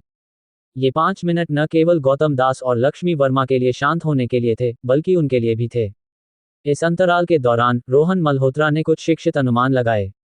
गौतम दास फिल्म और टेलीविजन विभाग का प्रबंधन करते थे और लक्ष्मी वर्मा न्यू मीडिया की देखरेख करती थी, प्रत्येक अपने विभाग के मामलों के लिए जिम्मेदार था। वे विभाग सुचारू रूप से चल रहे थे, बिना किसी ऐसी समस्या के जो आमतौर पर रिपोर्टिंग की आवश्यकता रखती थी। आज अचानक दोनों में समस्याएं थीं। ऐसा लगता था कि सौरभ चटर्जी और चंद्र प्रकाश ने अपना कदम उठा लिया था। आखिरकार यह आ गया था। रोहन मल्होत्रा ने मन ही मन ठंडी मुस्कान दी। 5 मिनट पूरे होते ही रोहन मल्होत्रा ने शांतिपूर्वक गौतम दास की ओर देखा, फिर लक्ष्मी वर्मा की ओर हल्की मुस्कान दी और पूछा, तुम में से पहले कौन बोलेगा? रोहन मल्होत्रा का संयमित और शांत रवैया गौतम और लक्ष्मी को प्रभावित कर गया, जो एक दूसरे की ओर देखे। निदेशक गौतम पहले आए, आप पहले बोलें, लक्ष्मी वर्मा ने कहा। ठीक है। गौतम दास वास्तव में चिंतित थे और देरी नहीं की। उन 5 मिनटों के दौरान उन्होंने अपने दिमाग में चीजों को व्यवस्थित कर लिया था, पहले की तरह नहीं जब उनके सारे शब्द उनके होठों पर अटक गए थे। एक बात के बारे में बोलना चाहते थे लेकिन दूसरी सोच रहे थे, जिसके परिणामस्वरूप कुछ भी नहीं कहा। अभी मानव संसाधन विभाग ने विक्रम के सभी काम को निलंबित करने का फैसला किया क्योंकि उनकी पिछले तिमाही की व्यक्तिगत मूल्यांकन संतोषजनक नहीं थी, और इसके अलावा उनके पास 12 प्रशासनिक दंड थे। उन्होंने नीति के आधार पर उन्हें निलंबित करने और यह पुनर्मूल्यांकन करने का फैसला किया कि उन्हें रखना है या नहीं। इसके बारे में बोलते हुए गौतम दास का भाव कुछ जटिल था। एक तरफ सजा वास्तव में उचित थी। पहले का विक्रम वाकई लापरवाह और बेपरवाह था, बड़ी गलतियां करने के साथ साथ कई छोटी छोटी गलतियां भी। मानव संसाधन द्वारा 12 बार अनुशासित होने के बावजूद अगर उनकी सुरक्षा नहीं होती तो विक्रम को बहुत पहले निकाल दिया गया होता। दूसरी तरफ रोहन मल्होत्रा के मार्गदर्शन में विक्रम ने खुद को बदल लिया था, और हाल की टीम की प्रतिक्रिया के अनुसार उनका प्रदर्शन काफी अच्छा था। टेलीविजन श्रृंखला का उत्पादन शुरू होने वाला था और वे विक्रम के बिना नहीं कर सकते थे। प्रशासनिक विभाग की सजा बिल्कुल सही समय पर आई थी। मैं इस बारे में मानव संसाधन विभाग से बात कर सकता हूं, रोहन मल्होत्रा ने कहा। मानव संसाधन के जाने के तुरंत बाद वित्त विभाग ने मुझे सूचित किया कि हमारे विभाग द्वारा आवेदन की गई अतिरिक्त वेशभूषा और प्रॉप्स खर्च को मंजूरी नहीं दी गई। उन्होंने ढेर सारे कारण दिए जो सभी समझ में आते थे, लेकिन हमें जल्द ही उन खर्चों की जरूरत है। हम महीने के अंत में उत्पादन शुरू कर रहे हैं और हम कोई देरी बर्दाश्त नहीं कर सकते। गौतम दास ने जारी रखा। मैं इस बारे में भी वित्त विभाग से बात कर सकता हूं, रोहन मल्होत्रा ने भौहें सिकोड़ते हुए कहा। वित्त विभाग के जाने के बाद प्रशासनिक विभाग ने हमें सूचित किया कि हमें इस महीने प्रशिक्षण करना होगा। हम इतने व्यस्त हैं कि हम व्यावहारिक रूप से उड़ रहे हैं, हमारे पास प्रशिक्षण के लिए समय कहाँ है। पहले हमें हमेशा इसे छोड़ने के लिए विशेष मंजूरी मिलती थी, लेकिन अब वे सुनने को तैयार नहीं हैं। गौतम दास ने आगे कहा। और लॉजिस्टिक्स विभाग और सुरक्षा अनुभाग। गौतम दास ने एक सांस में 6 या 7 समस्याएं गिना दी। सारी समस्याएं लगभग एक ही समय में उभरी थीं, जैसे कि पहले से तय हो, जैसे एक लंबे समय से निष्क्रिय ज्वालामुखी अचानक भयंकर बल और जलती हुई मैग्मा के साथ फट गया हो। श्री रोहन, यहाँ कुछ गड़बड़ चल रही है, गौतम दास ने अर्थपूर्ण ढंग से कहा। उनकी आवाज धीमी थी। उन्हें इसे स्पष्ट करने की जरूरत नहीं थी। रोहन मल्होत्रा का चेहरा पहले ही अंधेरा हो चुका था। बिना ज्यादा सोचे, ये सौरभ चटर्जी और चंद्र प्रकाश का काम था। प्रभावशाली, सब कुछ उचित और समय पर, वे स्पष्ट रूप से मुझे एक खुली रणनीति के साथ चुनौती दे रहे हैं। रोहन मल्होत्रा ने रुचि के साथ सोचा, उनकी बुद्धिमत्ता कब इतनी बढ़ गई। अध्याय 385, बेचैन दिल _1। रोहन मल्होत्रा, जिनके पास कोई जरूरी काम नहीं था, ने भी इस समस्या पर विचार किया। उन्होंने कई परिदृश्यों और संभावित प्रतिक्रियाओं की कल्पना की थी कि सौरभ चटर्जी और चंद्र प्रकाश उनका निशाना कैसे बना सकते हैं। लेकिन उन्होंने कभी नहीं सोचा था कि इस बार सौरभ चटर्जी और चंद्र प्रकाश उन पर सीधे हमला नहीं करेंगे, बल्कि उनके अधीन विभागों पर निशाना साधेंगे। इससे भी बदतर, ये सारी परेशानियां पूरी तरह से नियमों और विनियमों के अनुपालन में थी, इसलिए अगर इन्हें सार्वजनिक किया गया तो उन्हें कोई डर नहीं होता। उनकी तरफ से 1 या 2 मामले विशेष मामलों के रूप में संभाले जा सकते थे, लेकिन सभी मामलों में विशेष व्यवहार, कंपनी के अन्य विभाग इसे कैसे देखेंगे और विचार करेंगे। अगर उन्होंने कुछ नहीं किया तो ये स्वीकार्य नहीं होता। हस्तक्षेप करने का मतलब होगा ढेर सारी परेशानियां। रोचक, तुम लोग वाकई कुछ हो। रोहन मल्होत्रा भी अपनी प्रशंसा व्यक्त करने से खुद को रोक नहीं पाए। इस मामले में सौरभ चटर्जी और चंद्र प्रकाश ने एक शानदार चाल चली, वास्तव में उन्हें एक दुविधा में फंसा दिया। लक्ष्मी, तुम्हारी तरफ क्या स्थिति है? रोहन मल्होत्रा ने लक्ष्मी वर्मा की ओर देखकर पूछा। वास्तव में पूछने की जरूरत नहीं थी। लक्ष्मी वर्मा जिस स्थिति का सामना कर रही थी, वह शायद गौतम दास से बहुत अलग नहीं थी। और वास्तव में ऐसा ही था। लक्ष्मी वर्मा ने एक कुटिल मुस्कान दी, गौतम दास की ओर देखा और रोहन मल्होत्रा से कहा, मेरा विभाग निदेशक गौतम के विभाग से ज्यादा बेहतर स्थिति में नहीं है। आधे घंटे पहले मुझे भी 5 या 6 विभागों से हमारे न्यू मीडिया विभाग को निशाना बनाने वाली सूचनाएं मिली, सभी हमारी हाल की गतिविधियों के प्रमुख बिंदुओं पर केंद्रित थीं। इनमें से किसी भी सूचना का कार्यान्वयन हमारे विभाग के लिए कोई छोटा झटका नहीं होगा और उनके द्वारा जारी की गई सूचनाएं पूरी तरह से उचित हैं। लक्ष्मी वर्मा रोहन मल्होत्रा को कुछ चिंता के साथ गहराई से देखे बिना नहीं रह सकी। इस बिंदु पर अगर वह ये नहीं देख पाती कि क्या हो रहा है, तो यह अविश्वसनीय रूप से मूर्खतापूर्ण होता। ये सभी दंड एक ही समय में आए थे, स्पष्ट रूप से एक जानबूझकर किया गया कार्य। उनका उद्देश्य रोहन मल्होत्रा के अधिकार क्षेत्र के विभागों पर प्रहार करना और उनकी नींव को कथित रूप से उचित बहानों के तहत हिलाना था। श्री रोहन, अगर इन मुद्दों को ठीक नहीं किया गया तो मुझे डर है वे विभाग को अपूरणीय नुकसान पहुंचा सकते हैं, ऐसा नुकसान जो हम बर्दाश्त नहीं कर सकते। गौतम दास ने कुछ कठिनाई के साथ कहा। उन्हें पता था कि ये मामले रोहन मल्होत्रा को निशाना बनाकर किए गए थे, फिर भी वे असहाय थे और चाहते थे कि रोहन मल्होत्रा उन्हें जल्द से जल्द हल करें। रोहन मल्होत्रा उन्हें कैसे हल करेंगे, ये गौतम दास को भी मुश्किल लग रहा था। वे इसे जानबूझकर कर रहे हैं। वे अपने छोटे मोटे खेल खेलते हैं, हम अपने खेल खेलते हैं। दृढ़ रहो। आखिरकार न्यू मीडिया और फिल्म और टेलीविजन विभाग कंपनी के स्तंभ हैं। कोई भी नुकसान न केवल विभाग को बल्कि पूरी कंपनी को होगा। अगर वे पीछे नहीं हटते तो चलो सब एक साथ डूब जाएं। लक्ष्मी वर्मा ने क्रूरता से कहा। वे स्वाभाविक रूप से सौरभ चटर्जी और चंद्र प्रकाश की ओर इशारा था। लक्ष्मी वर्मा कभी भी बड़े परिदृश्य को नजरअंदाज करने या बिना सोचे समझे लापरवाही से कार्य करने वाली नहीं थी। लेकिन अब रोहन मल्होत्रा को सौरभ चटर्जी और उनके लोगों द्वारा दबाए जाते देख उन्हें गुस्सा आ रहा था। अगर यह उनके ऊपर होता तो रोहन मल्होत्रा के लिए वे वास्तव में इसे अंजाम दे सकती थी। लेकिन हम ऐसे नहीं बोल सकते, सहायक लक्ष्मी। गौतम दास ने जल्दबाजी में बाधा डाली, कम आत्मविश्वास के साथ धीमी आवाज में बोलते हुए, इसका कोई रास्ता होगा, कोई रास्ता तो होगा। विभाग को बाधित मत करो, कंपनी को बाधित मत करो। गौतम दास की आवाज धीमी हो गई। उनके शब्द स्पष्ट रूप से एक और प्रकार का दबाव थे, जो रोहन मल्होत्रा को सौरभ चटर्जी और चंद्र प्रकाश के सामने सिर झुकाने के लिए प्रेरित कर रहे थे। सिर झुकाने से ही बड़ा हित सुरक्षित रह सकता था, लेकिन स्थिति को शांत करने के लिए कितना झुकना होगा, ये गौतम दास भी सोचने की हिम्मत नहीं कर रहे थे। निदेशक गौतम, आपका यह मतलब क्या है? क्या आप सुझाव दे रहे हैं कि श्री रोहन? लक्ष्मी वर्मा ने गुस्से में कहा। उनके दृष्टिकोण में, रोहन मल्होत्रा ने फिल्म और टेलीविजन विभाग के लिए इतना कुछ किया था, फिर भी गौतम दास का उनसे अपनी गरिमा बलिदान करने की अपेक्षा करना घृणित था। बस, लक्ष्मी, रोहन मल्होत्रा ने कठोरता से कहा। लक्ष्मी वर्मा ने चिंता के साथ उनकी ओर देखा, और गौतम दास के चेहरे पर अपराध बोध का एक संकेत दिखा, क्योंकि वे भी रोहन मल्होत्रा को देख रहे थे। उनके दृष्टिकोण में, दूसरी पार्टी का कदम क्रूर था, एक ऐसा हमला जो शुरू होते ही रोहन मल्होत्रा को गतिरोध में ले आया। रोहन मल्होत्रा के पास केवल 3 विकल्प थे, या तो अंत तक डटकर मुकाबला करना, लेकिन इतने सारे मुद्दों पर कड़ा रुख अपनाने से दूसरी पार्टी निश्चित रूप से सीधे समूह को रिपोर्ट करेगी। एक दबंग और निरंकुश उपाध्यक्ष, समूह निश्चित रूप से चुप नहीं बैठेगा। शायद कुछ लड़ाइयां चुने, कुछ रियायतें दें, लेकिन यह नहीं कहा जा सकता कि दूसरी पक्ष बार बार दोष ढूंढता रहेगा और उनका भविष्य का काम खतरे में होगा। हमेशा पतली बर्फ पर चलना होगा और स्वतंत्र रूप से कार्य करने में असमर्थ होना होगा, या सिर झुकाकर समर्पण करना। लेकिन एक बार सिर झुकाने के बाद, क्या दूसरी पक्ष आपको छोड़ देगा? आपको कितना समर्पण करना होगा ताकि दूसरी पक्ष संतुष्ट हो? कोई नहीं बता सकता। तीनों रास्ते इतने कठिन हैं कि गौतम दास और लक्ष्मी वर्मा अपने बुद्धि के अंत में हैं। हालांकि रोहन मल्होत्रा शांत रहे, उनके चेहरे पर हल्की मुस्कान थी, जैसे कि उन्हें अपनी स्थिति की कठिनाई का बिल्कुल भी एहसास नहीं था। चिंता मत करो, इस मामले को मुझे सौंप दो। 3 दिन में यह कोई समस्या नहीं रहेगी, रोहन मल्होत्रा ने आत्मविश्वास के साथ कहा। उनका संयम एक शक्तिशाली जादू डाल रहा था, जो अनजाने में गौतम दास और लक्ष्मी वर्मा को शांत कर रहा था। गौतम दास और लक्ष्मी वर्मा ने विदा ली। दरवाजा बंद करने के बाद रोहन मल्होत्रा अपनी सीट पर वापस लौटे, उनके चेहरे पर एक मुस्कान फैल गई। सौरभ चटर्जी, चंद्र प्रकाश, मुझे स्वीकार करना होगा, तुमने इस बार अच्छा किया। बस इतना कि तुमने थोड़ा देर से कार्रवाई की, मैं तो अधीर हो रहा था। अल्पविराम। न्यू मीडिया और फिल्म विभागों में अब चिंता व्याप्त है। ऐसी कोई दीवार नहीं है जो हमेशा रहस्य रख सके, और कर्मियों, प्रशासन, वित्त, लॉजिस्टिक्स, सुरक्षा और कई अन्य विभागों द्वारा एक साथ परेशानी पैदा करने की खबर फैल गई।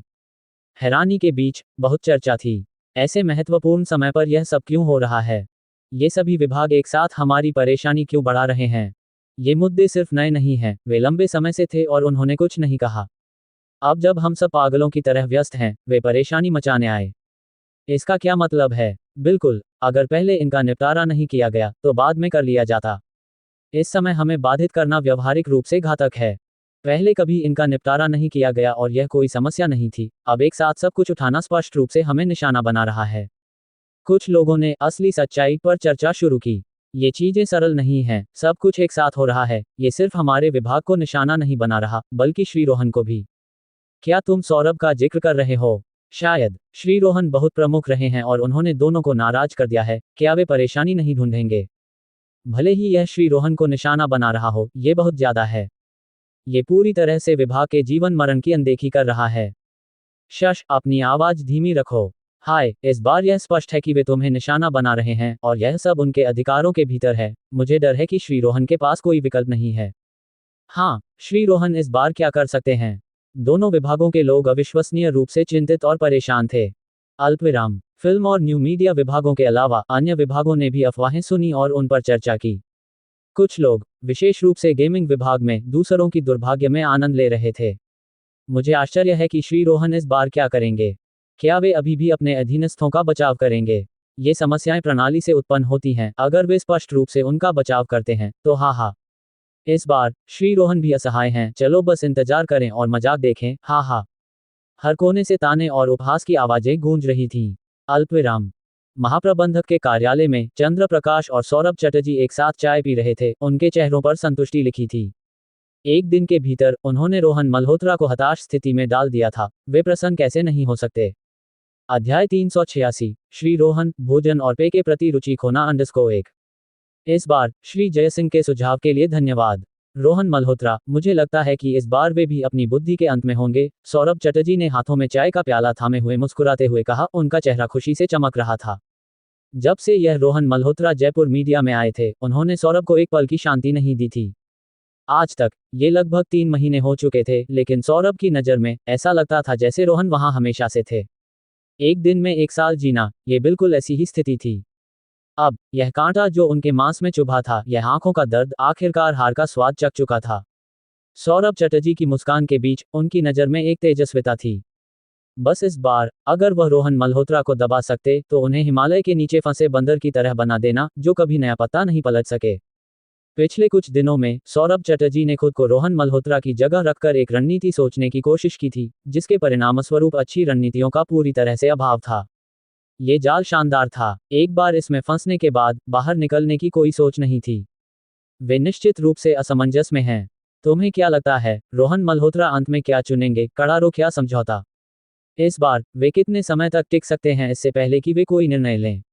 चंद्र प्रकाश ने अपने मोती जैसे सफेद दांत दिखाए और रहस्यमयी ढंग से मुस्कुराए। वे सौरभ चटर्जी से ज्यादा सहज थे।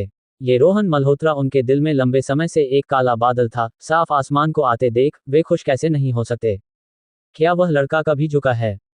मैं वास्तव में चाहता हूं कि वह अंत तक हमारे खिलाफ कड़ा रुख अपनाए। हालांकि मुझे लगता है कि वह चुनिंदा रूप से कड़ा रुख अपनाएगा। सौरभ ने ठंडी हंसी हंसी। चंद्र प्रकाश ने सहमति में सिर हिलाया। सौरभ का निर्णय लगभग पूरी तरह से उनके साथ मेल खाता था। रोहन मल्होत्रा की उनकी समझ के साथ उनके ऐसा करने की संभावना 80% थी। अगला चरण पहले से ही तैयार है। चाहे वे मोहरे को बचाने के लिए रथ का त्याग करने का निर्णय लें, परिणाम वही होगा। हम उन्हें धीरे धीरे सब कुछ खोने पर मजबूर करेंगे। चंद्र प्रकाश ने ठंडेपन से हंसते हुए कहा। सौरभ चटर्जी चुपचाप ठंडी हंसी हंसे। अल्पविराम। लगातार 2 दिनों तक रोहन मल्होत्रा अपने कार्यालय में छिपे रहे, जाहिर तौर पर मामलों से निपटते हुए। गौतम दास, लक्ष्मी वर्मा और दोनों प्रमुख विभागों के कर्मचारी सभी उत्सुकता से श्री रोहन के हमेशा की तरह दबंग होने या एक अपरंपरागत दृष्टिकोण अपनाने की प्रतीक्षा कर रहे थे, ताकि इन समस्याओं को तरबूज और सब्जियों को काटने की तरह काट डालें, उन्हें पूरी तरह से मिटा दें। हालांकि उनकी निराशा के लिए रोहन मल्होत्रा वास्तव में इन परेशानियों से निपट रहे थे। लेकिन उनके द्वारा व्यवस्थित की गई दर्जन भर समस्याएं, जिन्हें कंपनी को रिपोर्ट करना था, उन्हें रिपोर्ट किया गया, जिनके लिए अपील करनी थी, उनकी अपील की गई, सभी बहुत ही सामान्य और आधिकारिक चैनलों से गुजर रही थीं। ऐसे स्पष्टीकरण और अपीलों को विभागों द्वारा एक साधारण रणनीति के साथ आसानी से रोका जा रहा था। देरी करना। 2 दिनों तक ऐसा लगता था कि रोहन मल्होत्रा के पास कोई समाधान नहीं था। न केवल उन्होंने इन मुद्दों पर कोई प्रभावी कार्रवाई नहीं दिखाई, बल्कि उन्होंने अपनी सामान्य गश्त भी बंद कर दी थी। उनकी दुर्लभ उपस्थिति में थका हुआ चेहरा, कुछ हद तक क्षीण, तैलीय और बिखरे हुए बाल दिख रहे थे। ये सब सौरभ चटर्जी और चंद्र प्रकाश के कानों तक पहुंचने पर स्वाभाविक रूप से उन्हें अपार संतुष्टि से भर दिया। एक और व्यक्ति था जो पूरी तरह से उत्साहित था, लगभग दौड़कर खुशी मनाने की हद तक, लक्ष्मण बंसल। ये श्री लक्ष्मण, जिनके पास सुपरवाइजर का पद था लेकिन कोई अधिकार नहीं, बस गेमिंग विभाग में अपने दिन गुजार रहे थे। अब ऐसा लग रहा था जैसे उन्हें आशा की एक किरण दिखी हो। उनके दिन खुशी से भरे थे। वे इधर उधर भाग रहे थे, कंपनी के हर कोने में अफवाहें फैला रहे थे। अब पूरी कंपनी इस मामले के बारे में चर्चा कर रही थी, और आधे से ज्यादा अंदरूनी कहानियां उनके द्वारा फैलाई गई थीं। बेशक सौरभ चटर्जी और चंद्र प्रकाश वास्तव में उन्हें कुछ भी नहीं बताएंगे, इसमें से अधिकांश लक्ष्मण की अपनी रचना और अलंकरण था। हालांकि क्योंकि लक्ष्मण बंसल चंद्र प्रकाश का बारीकी से अनुसरण करते थे, उनकी निकटता से लाभ उठाते थे, लोग उनकी अंदरूनी कहानियों पर विश्वास करते थे। आखिरकार लक्ष्मण बंसल को वह ऊंचा रुतबा मिला जिसकी उन्हें लंबे समय से चाहत थी। हर कोई उन्हें घेरकर उत्सुकता से प्रतीक्षा करता था, इसलिए उन्होंने और भी मेहनत की। 2 दिन बाद दोपहर में रोहन मल्होत्रा कार्यालय में थे, आराम से अपने हाथों में पकड़े हुए प्याले से चाय पी रहे थे। लक्ष्मी वर्मा ने सावधानी से खटखटाया और प्रवेश किया, उनके लिए एक खाने के डिब्बे में दोपहर का भोजन लाकर। रोहन मल्होत्रा को थका हुआ देखकर उन्हें भी कुछ दुख हुआ।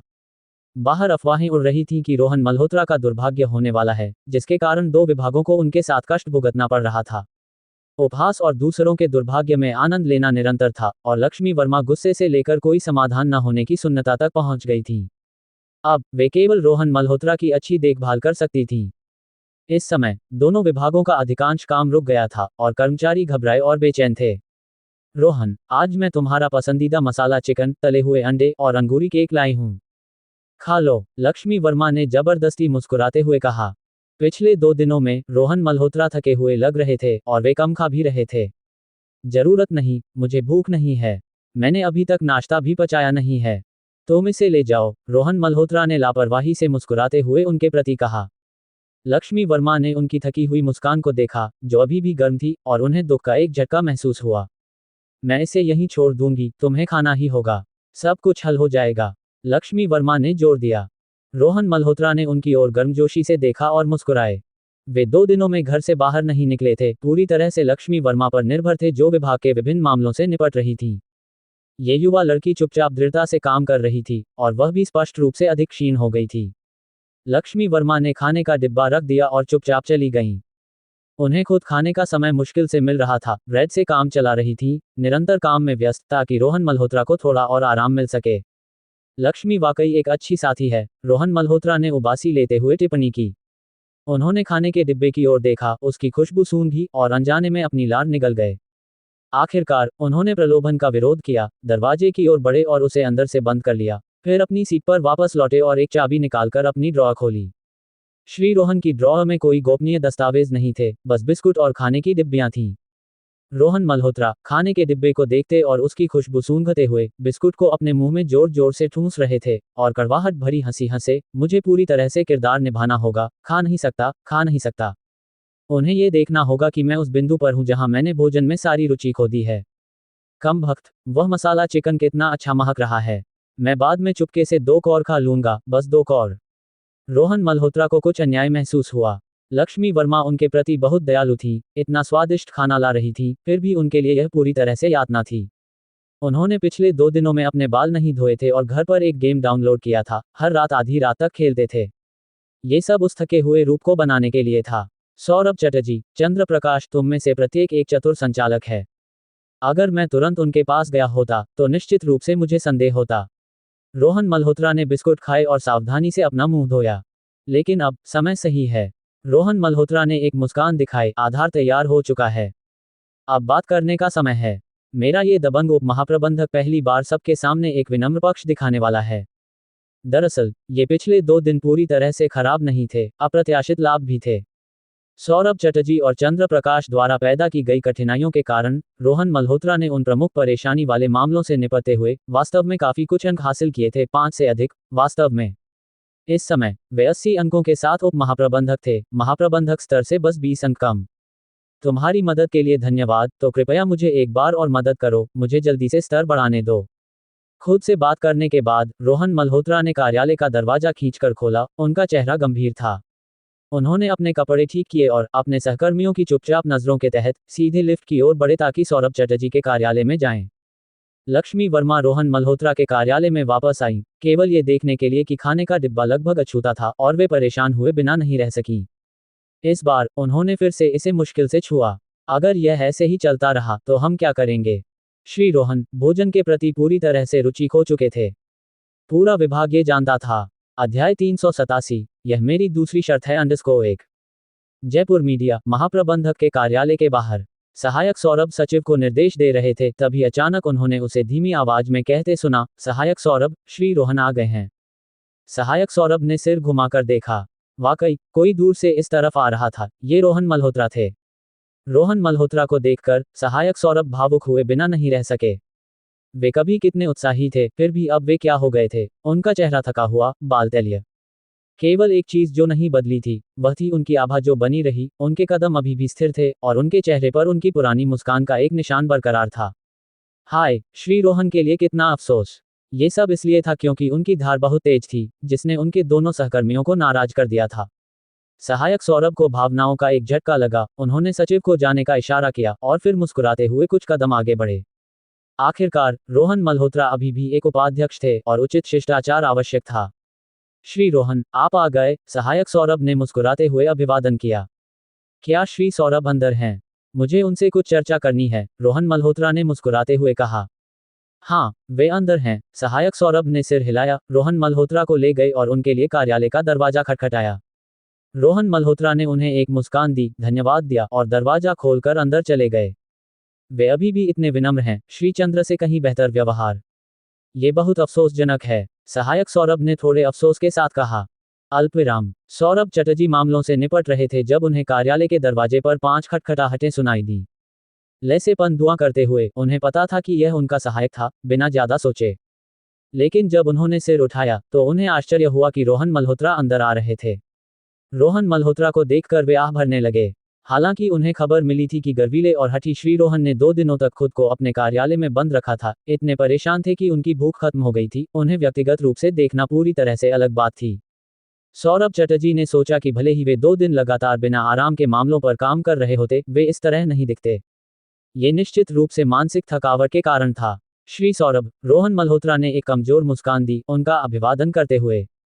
कहीं अधिक विनम्र। सौरभ चटर्जी को संतुष्टि का एक संकेत महसूस हुआ, लेकिन उनके चेहरे पर पूरी तरह से आश्चर्य दिखा क्योंकि वे उठकर उनका स्वागत करने के लिए गए। श्री रोहन, आप इस हालत में कैसे पहुंच गए?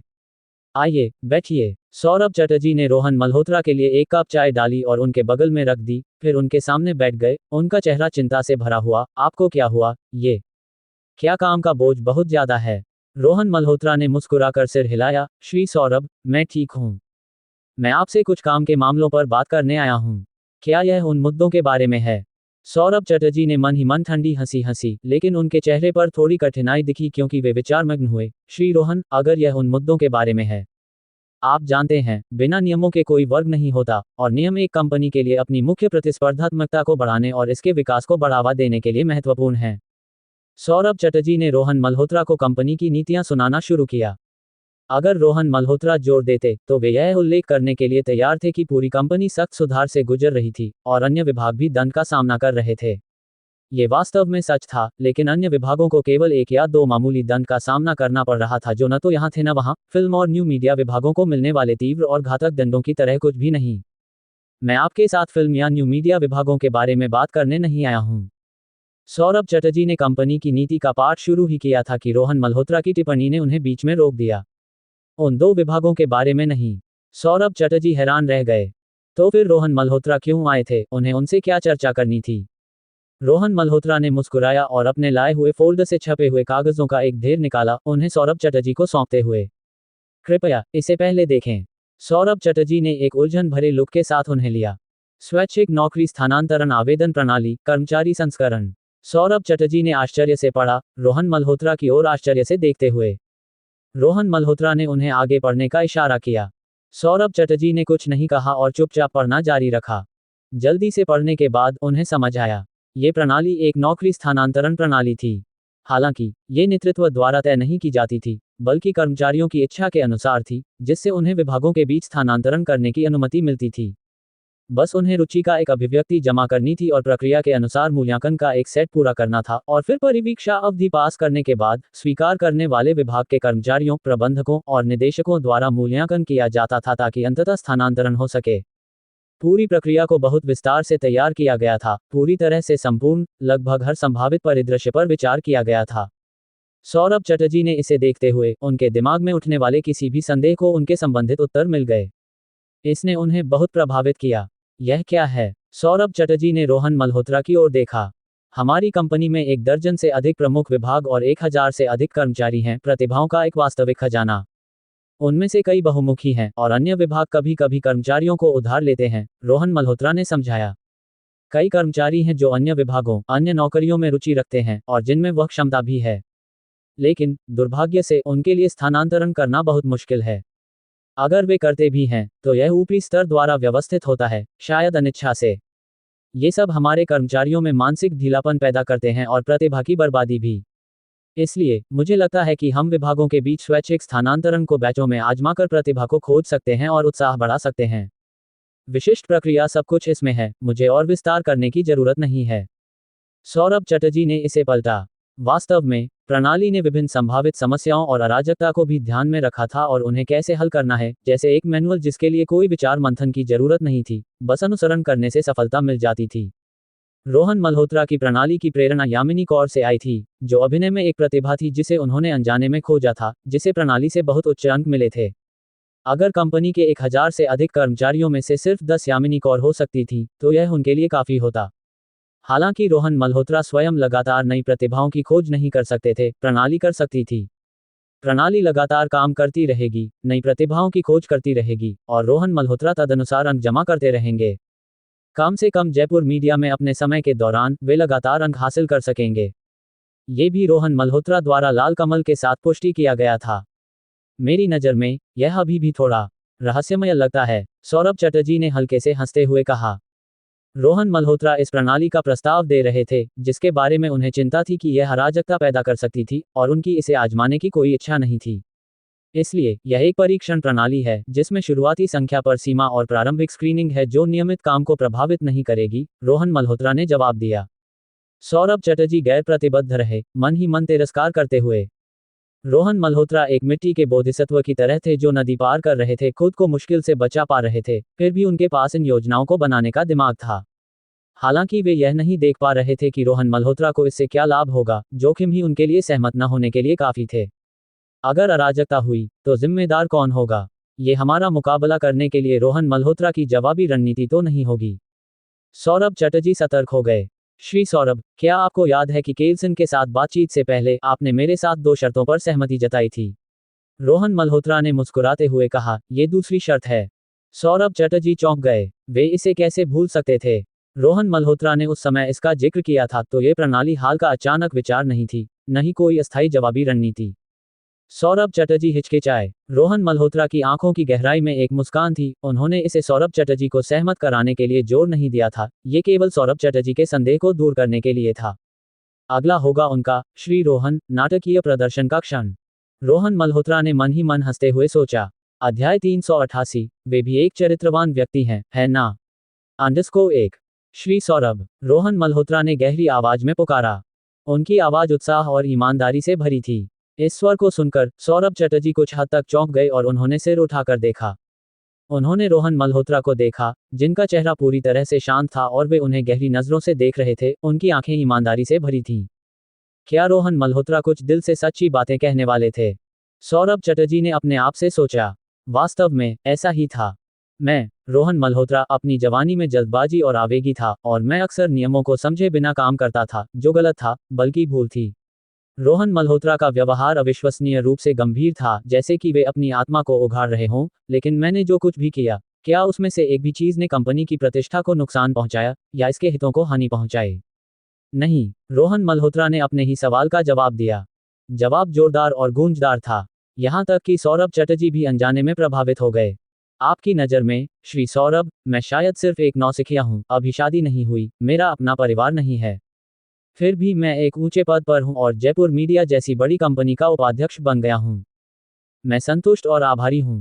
रोहन मल्होत्रा ने दूर की ओर देखा, उनकी आंखें गहरी थीं और चमक से भरी थीं। ऐसे शब्द, ऐसी नज़र, वाकई में मार्मिक थी।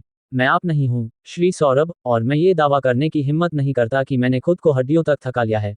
लेकिन मेरा दिल आपके जैसा ही है, श्री सौरभ, मैं कंपनी के लिए सर्वश्रेष्ठ चाहता हूं और इसके लिए अपनी मामूली कोशिशें योगदान देना चाहता हूं। रोहन मल्होत्रा ने जोश के साथ घोषणा की, टेबल पर रखे छपे हुए दस्तावेज की ओर इशारा करते हुए और जोरदार ढंग से पूछा, आपने इसे पढ़ा है? अब मुझे बताएं, इसमें कोई स्वार्थी मंशा है? रोहन मल्होत्रा के लिए कोई लाभ की चाहत है? नहीं। सौरभ चटर्जी रोहन मल्होत्रा के जोश से प्रभावित हुए और जवाब देने से खुद को रोक नहीं पाए। अच्छा, मुझे पता है कि आप डरते हैं कि यह प्रणाली अराजकता पैदा कर सकती है, तो चलिए, इसे मेरे नाम पर लागू करें। अगर कोई समस्या होती है, तो समूह मुझे दोष दे। रोहन मल्होत्रा ने अपनी छाती थपथपाते हुए कहा। सौरभ चटर्जी ने विचार किया। ये प्रस्ताव बिल्कुल भी बुरा नहीं था। इससे उन्हें अपने वचन से पीछे नहीं हटना पड़ता, साथ ही किसी भी जोखिम से बचाव होता। अगर यह उल्लेखनीय रूप से सफल रहा, तो बाद में श्रेय फिर भी उनका हो सकता था। इसके अलावा, सौरभ चटर्जी वास्तव में रोहन मल्होत्रा के उत्साही भाषण से प्रभावित हुए थे। एक धार्मिक और शक्तिशाली अभिव्यक्ति के साथ, और केवल इसी आधार पर, सौरभ चटर्जी का मानना था कि ये शब्द वास्तव में दिल से थे। श्री सौरभ, रोहन मल्होत्रा ने फिर से पुकारा, जिससे सौरभ चटर्जी अनजाने में उनकी ओर देखने को मजबूर हो गए। रोहन मल्होत्रा के चेहरे पर पश्चाताप का एक निशान, दुख का एक निशान और दृढ़ता का एक भाव था। मैं, रोहन मल्होत्रा, न तो गुणवान हूं और न ही सक्षम, फिर भी मैं कंपनी के 2 सबसे महत्वपूर्ण विभागों का प्रभारी हूं। मुझे मेहनती होना चाहिए था, लेकिन मैं आत्मसंतुष्ट हो गया और उनकी समस्याओं को पहचानने और हल करने में विफल रहा, जिसके कारण कई मुद्दे उठे जिनके लिए कंपनी ने मुझे दंडित किया है। क्या वे आखिरकार इस विषय पर आ रहे थे? सौरभ चटर्जी ने जल्दी से ध्यान केंद्रित किया, इस बात के लिए तैयार कि रोहन मल्होत्रा इस मामले को कैसे संभालेंगे। चाहे रोहन मल्होत्रा दया की भीख मांगे या गिड़गिड़ाएं, वे अपने दिल को नर्म नहीं कर सकते थे। भले ही रोहन मल्होत्रा के शब्दों ने उन्हें प्रभावित किया, उन्हें दृढ़ रहना था, बिना किसी रियायत के लिए जगह। जैसे ही सौरभ चटर्जी सतर्क हो रहे थे, रोहन मल्होत्रा की जटिल नज़र में एक सूक्ष्म, अप्रकट तिरस्कार चमका। वे अपना तुरुप का पत्ता खेलने वाले थे। कृपया इस प्रणाली को मेरे नाम पर लागू करें, इसे 1 साल के लिए परीक्षण में डालें, मैं जिम्मेदारी लूंगा। मैं चाहता हूं कि यह प्रणाली कंपनी को लाभ पहुंचाए। जिस दिन से यह प्रणाली लागू होगी, मैं न्यू मीडिया विभाग और फिल्म और टेलीविजन विभाग का नियंत्रण छोड़ दूंगा। रोहन मल्होत्रा ने क्रूरता से कहा। ये शब्द आकाश से बिजली की तरह थे और सौरभ चटर्जी लगभग उछल पड़े। रोहन मल्होत्रा स्वेच्छा से अपनी शक्ति छोड़ने की पेशकश कर रहे थे। ये पूरी तरह से अकल्पनीय था। सौरभ चटर्जी सोचने से खुद को रोक नहीं पाए कि क्या उन्होंने गलत सुना, क्योंकि उन्होंने रोहन मल्होत्रा की ओर देखा, जो पूरी तरह से गंभीर और दृढ़ थे। ये स्पष्ट था, वे मजाक नहीं कर रहे थे। वे गंभीर थे। वे अपनी शक्ति छोड़ने को तैयार थे, सभी जोखिम लेने को तैयार थे, सिर्फ इस प्रणाली के परीक्षण के लिए, सिर्फ कंपनी के भले के लिए। उस पल में सौरभ चटर्जी ने वास्तव में भावनाओं का एक प्रवाह अनुभव किया और यहां तक कि थोड़ा सा प्रभावित महसूस किया। ये लगभग निस्वार्थ रोहन मल्होत्रा ने उन्हें असहाय रूप से खुद के बारे में सोचने पर मजबूर किया, उस समय की जब उन्होंने कंपनी के लिए, अपने करियर के लिए संघर्ष किया था। लोग खुद को सुंदरता देने वाली नज़र से देखते हैं, अक्सर अवचेतन रूप से अपनी कीमत बढ़ाते हैं।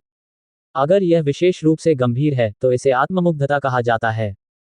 साधारण लोग इसमें थोड़ा सा होते हैं। मेरा मानना है कि संत भी इस मानवीय विशेषता से बच नहीं सकते। सौरभ चटर्जी की अपनी जवानी की भावनाएं रोहन मल्होत्रा के जोशपूर्ण पुकार से पूरी तरह से प्रज्वलित हो गई थीं। अच्छा, सौरभ चटर्जी ने टेबल पर जोर से थप्पड़ मारा, भावुक होकर रोहन मल्होत्रा की ओर देखा। श्री रोहन, मैंने आपकी ईमानदारी देखी है। तो मैं इस बार एक अपवाद बनाऊंगा, आपको अपने विभाग को प्रबंधित करने दूंगा और इस प्रणाली को 1 साल के लिए आजमाऊंगा। अगर यह सफल होता है, श्री रोहन, आपको जयपुर मीडिया के इतिहास में याद किया जाएगा। सौरभ चटर्जी सहमत हो गए। धन्यवाद, धन्यवाद। रोहन मल्होत्रा अत्यंत कृतज्ञ थे, उनकी आंखें थोड़ा नम थीं। एक पुरुष आंसू बहा सकता है लेकिन हल्के में नहीं, केवल जब वास्तव में प्रभावित हो। और मैं, ऐसा लगता है, वैसा ही हूं। सौरभ चटर्जी भी बहुत प्रभावित हुए, यहां तक कि कुछ अफसोस के साथ, ये सोचते हुए कि अगर रोहन मल्होत्रा शुरू से ही इस रवैये के साथ उनके साथ खड़े होते, एक मन और आत्मा में एकजुट, तो ये कभी इस हद तक नहीं पहुंचता। रोहन मल्होत्रा की आंखें आंसुओं से भरी थीं, फिर भी वे मन ही मन हंसने से खुद को रोक नहीं पाए। ये बूढ़ी लोमड़ी सौरभ चटर्जी शायद प्रभावित दिख रही हो, लेकिन उनके शब्दों को सुने। उन्होंने स्पष्ट रूप से जोर दिया कि मुझे शक्ति वापस करनी होगी और प्रणाली के परीक्षण अवधि से जुड़े जोखिम भी लेने होंगे। उनके जैसा चालाक कोई नहीं है। रोहन मल्होत्रा ने विचार किया। सौभाग्य से, इस समय के दौरान, उन्होंने लगातार प्रणाली की तीसरी सहायता का उपयोग करके अपने आसपास के लोगों के सूक्ष्म हावभाव का विश्लेषण किया था, जबकि वे स्वयं भी लगातार अनुमान लगाते रहे कि किस तरह की भावनाएं कौन सी अभिव्यक्तियां और विस्फोट उत्पन्न करनी चाहिए। इसने उन्हें ऐसा अभिनय करने की अनुमति दी जैसे कि यह वास्तविक हो, अन्यथा बूढ़ी लोमड़ी सौरभ चटर्जी को धोखा देना इतना आसान नहीं होता। अल्पविराम। श्री चंद्र का क्या वे सहमत होंगे? रोहन मल्होत्रा ने पूछने से खुद को रोक नहीं पाए। मुझे श्री चंद्र के प्रति भी बहुत खेद है। मुझे लगता है कि वे मुझसे अधिक प्रतिभाशाली हैं, विभाग का नेतृत्व करने के लिए अधिक उपयुक्त हैं। प्रणाली पर अंतिम निर्णय मेरा है, सौरभ चटर्जी ने अपनी छाती थपथपाकर आश्वासन देते हुए कहा। रोहन मल्होत्रा के थके हुए चेहरे को थोड़ा दया के साथ देखते हुए, चिंता मत करो, श्री रोहन। मैंने सुना है कि आपने हाल ही में अपनी भूख खो दी है, आपको और खाना चाहिए। धन्यवाद। रोहन मल्होत्रा ने एक कृतज्ञ मुस्कान दी, खड़े हुए और विदा ली। सौरभ चटर्जी ने दुर्लभ अवसरों पर उन्हें दरवाजे तक पहुंचाया। दरवाजे के बाहर सहायक सौरभ ने दोनों बॉस को हाथ मिलाते और दोस्ताना बातचीत करते देखा, स्पष्ट रूप से उलझन में। ये दोनों कब से इतने अच्छे दोस्त बन गए? सहायक सौरभ को समझ नहीं आया। सौरभ चटर्जी ने रोहन मल्होत्रा को जाते हुए देखा, फिर मुड़े और अपने कार्यालय में लौट आए। 10 मिनट से भी कम समय में चंद्र प्रकाश आ गए। सौरभ चटर्जी से विस्तृत विवरण सुनने के बाद चंद्र प्रकाश ने सोचा, योजना संभव थी और उनकी तरफ से कोई जोखिम नहीं था। हालांकि उन्हें रोहन मल्होत्रा के झूठ पर विश्वास नहीं था, लेकिन जब तक रोहन मल्होत्रा अपने विभाग के अधिकार क्षेत्र को छोड़ने और प्रणाली को आजमाने के लिए सहमत थे, वे भी सहमत थे। ठीक है, तो ये तय रहा। चंद्र प्रकाश की सहमति देखकर सौरभ चटर्जी ने तुरंत निर्णय की पुष्टि की। उसके बाद उन्होंने एक और टिप्पणी जोड़ी, ये रोहन मल्होत्रा वाकई में एक जुनूनी व्यक्ति भी है। अध्याय 389, अविश्वसनीय समाचार _1। रोहन मल्होत्रा अपने कार्यालय की ओर वापस चले, पूरी तरह से बदल गए व्यक्ति। हालांकि उनका चेहरा अभी भी थका हुआ था, उनके चेहरे पर मुस्कान लौट आई थी, जिसमें राहत का भाव था। रास्ते में लोगों का अभिवादन करते हुए उनके कदमों में हल्कापन था। श्री रोहन को क्या हुआ? वे इतने तरोताजा क्यों लग रहे हैं? अभी अभी मैंने उन्हें श्री सौरभ के फ्लोर पर लिफ्ट लेते देखा। श्री रोहन ने श्री सौरभ से मुलाकात की। ऐसा लगता है कि यहाँ हमारे लिए एक बदलाव होने वाला है। सचमुच? ये तो बहुत अच्छी खबर है। कर्मचारी पर्दे के पीछे उत्साह से गूंज उठे। हालांकि न्यू मीडिया विभाग रोहन मल्होत्रा के प्रति सहानुभूति रखता था, सामंजस्य सबसे ऊपर था और काम करना पड़ता था। यदि मुद्दों को शांतिपूर्वक हल किया जा सकता था तो सभी को राहत मिलती थी। लक्ष्मी वर्मा को खबर मिली और वे जल्दी से कार्यालय वापस आईं। रोहन मल्होत्रा को फिर से देखकर लक्ष्मी वर्मा को लगा कि अफवाहें सच थीं, उन्होंने अपनी पुरानी ऊर्जा का कुछ हिस्सा फिर से हासिल कर लिया था।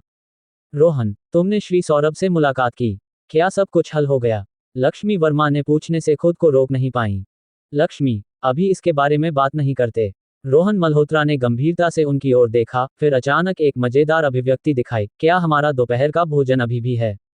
क्या मसाला चिकन अभी भी है? जल्दी से इसे मेरे लिए लाओ, मैं भूख से मर रहा हूं। लक्ष्मी वर्मा चौंक गईं, फिर गर्मजोशी से मुस्कुराईं। ये वाकई में वही रोहन मल्होत्रा थे जो वापस आ गए थे। मैं इसे अभी गर्म करती हूँ, लक्ष्मी वर्मा ने पुकारा। पिछले कुछ दिनों में उन्होंने हमेशा उनका दोपहर का भोजन बचा कर रखा था, चिंतित कि रोहन मल्होत्रा को भूख लग सकती है और खाना उपलब्ध नहीं होगा। विभाग में एक ओवन और माइक्रोवेव था, अलग अलग श्रेणियों में भोजन को गर्म करने के लिए।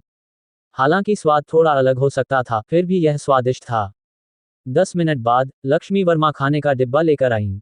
रोहन मल्होत्रा एक भूखे भेड़िए की तरह इसे छीनकर खाने लगे। उनका चेहरा तेल से चमक रहा था, पूरी तरह से आनंदमय अभिव्यक्ति के साथ।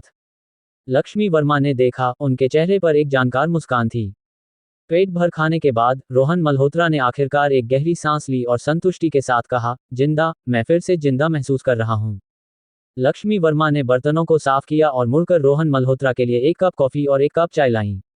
रोहन मल्होत्रा के विभाग में लौटने से लेकर उनके लिए खाना गर्म करने, उनके खाने खत्म करने, उनके बर्तनों को साफ करने और फिर कॉफी और चाय परोसने तक, ये सब लगभग 30 से 40 मिनट तक चला।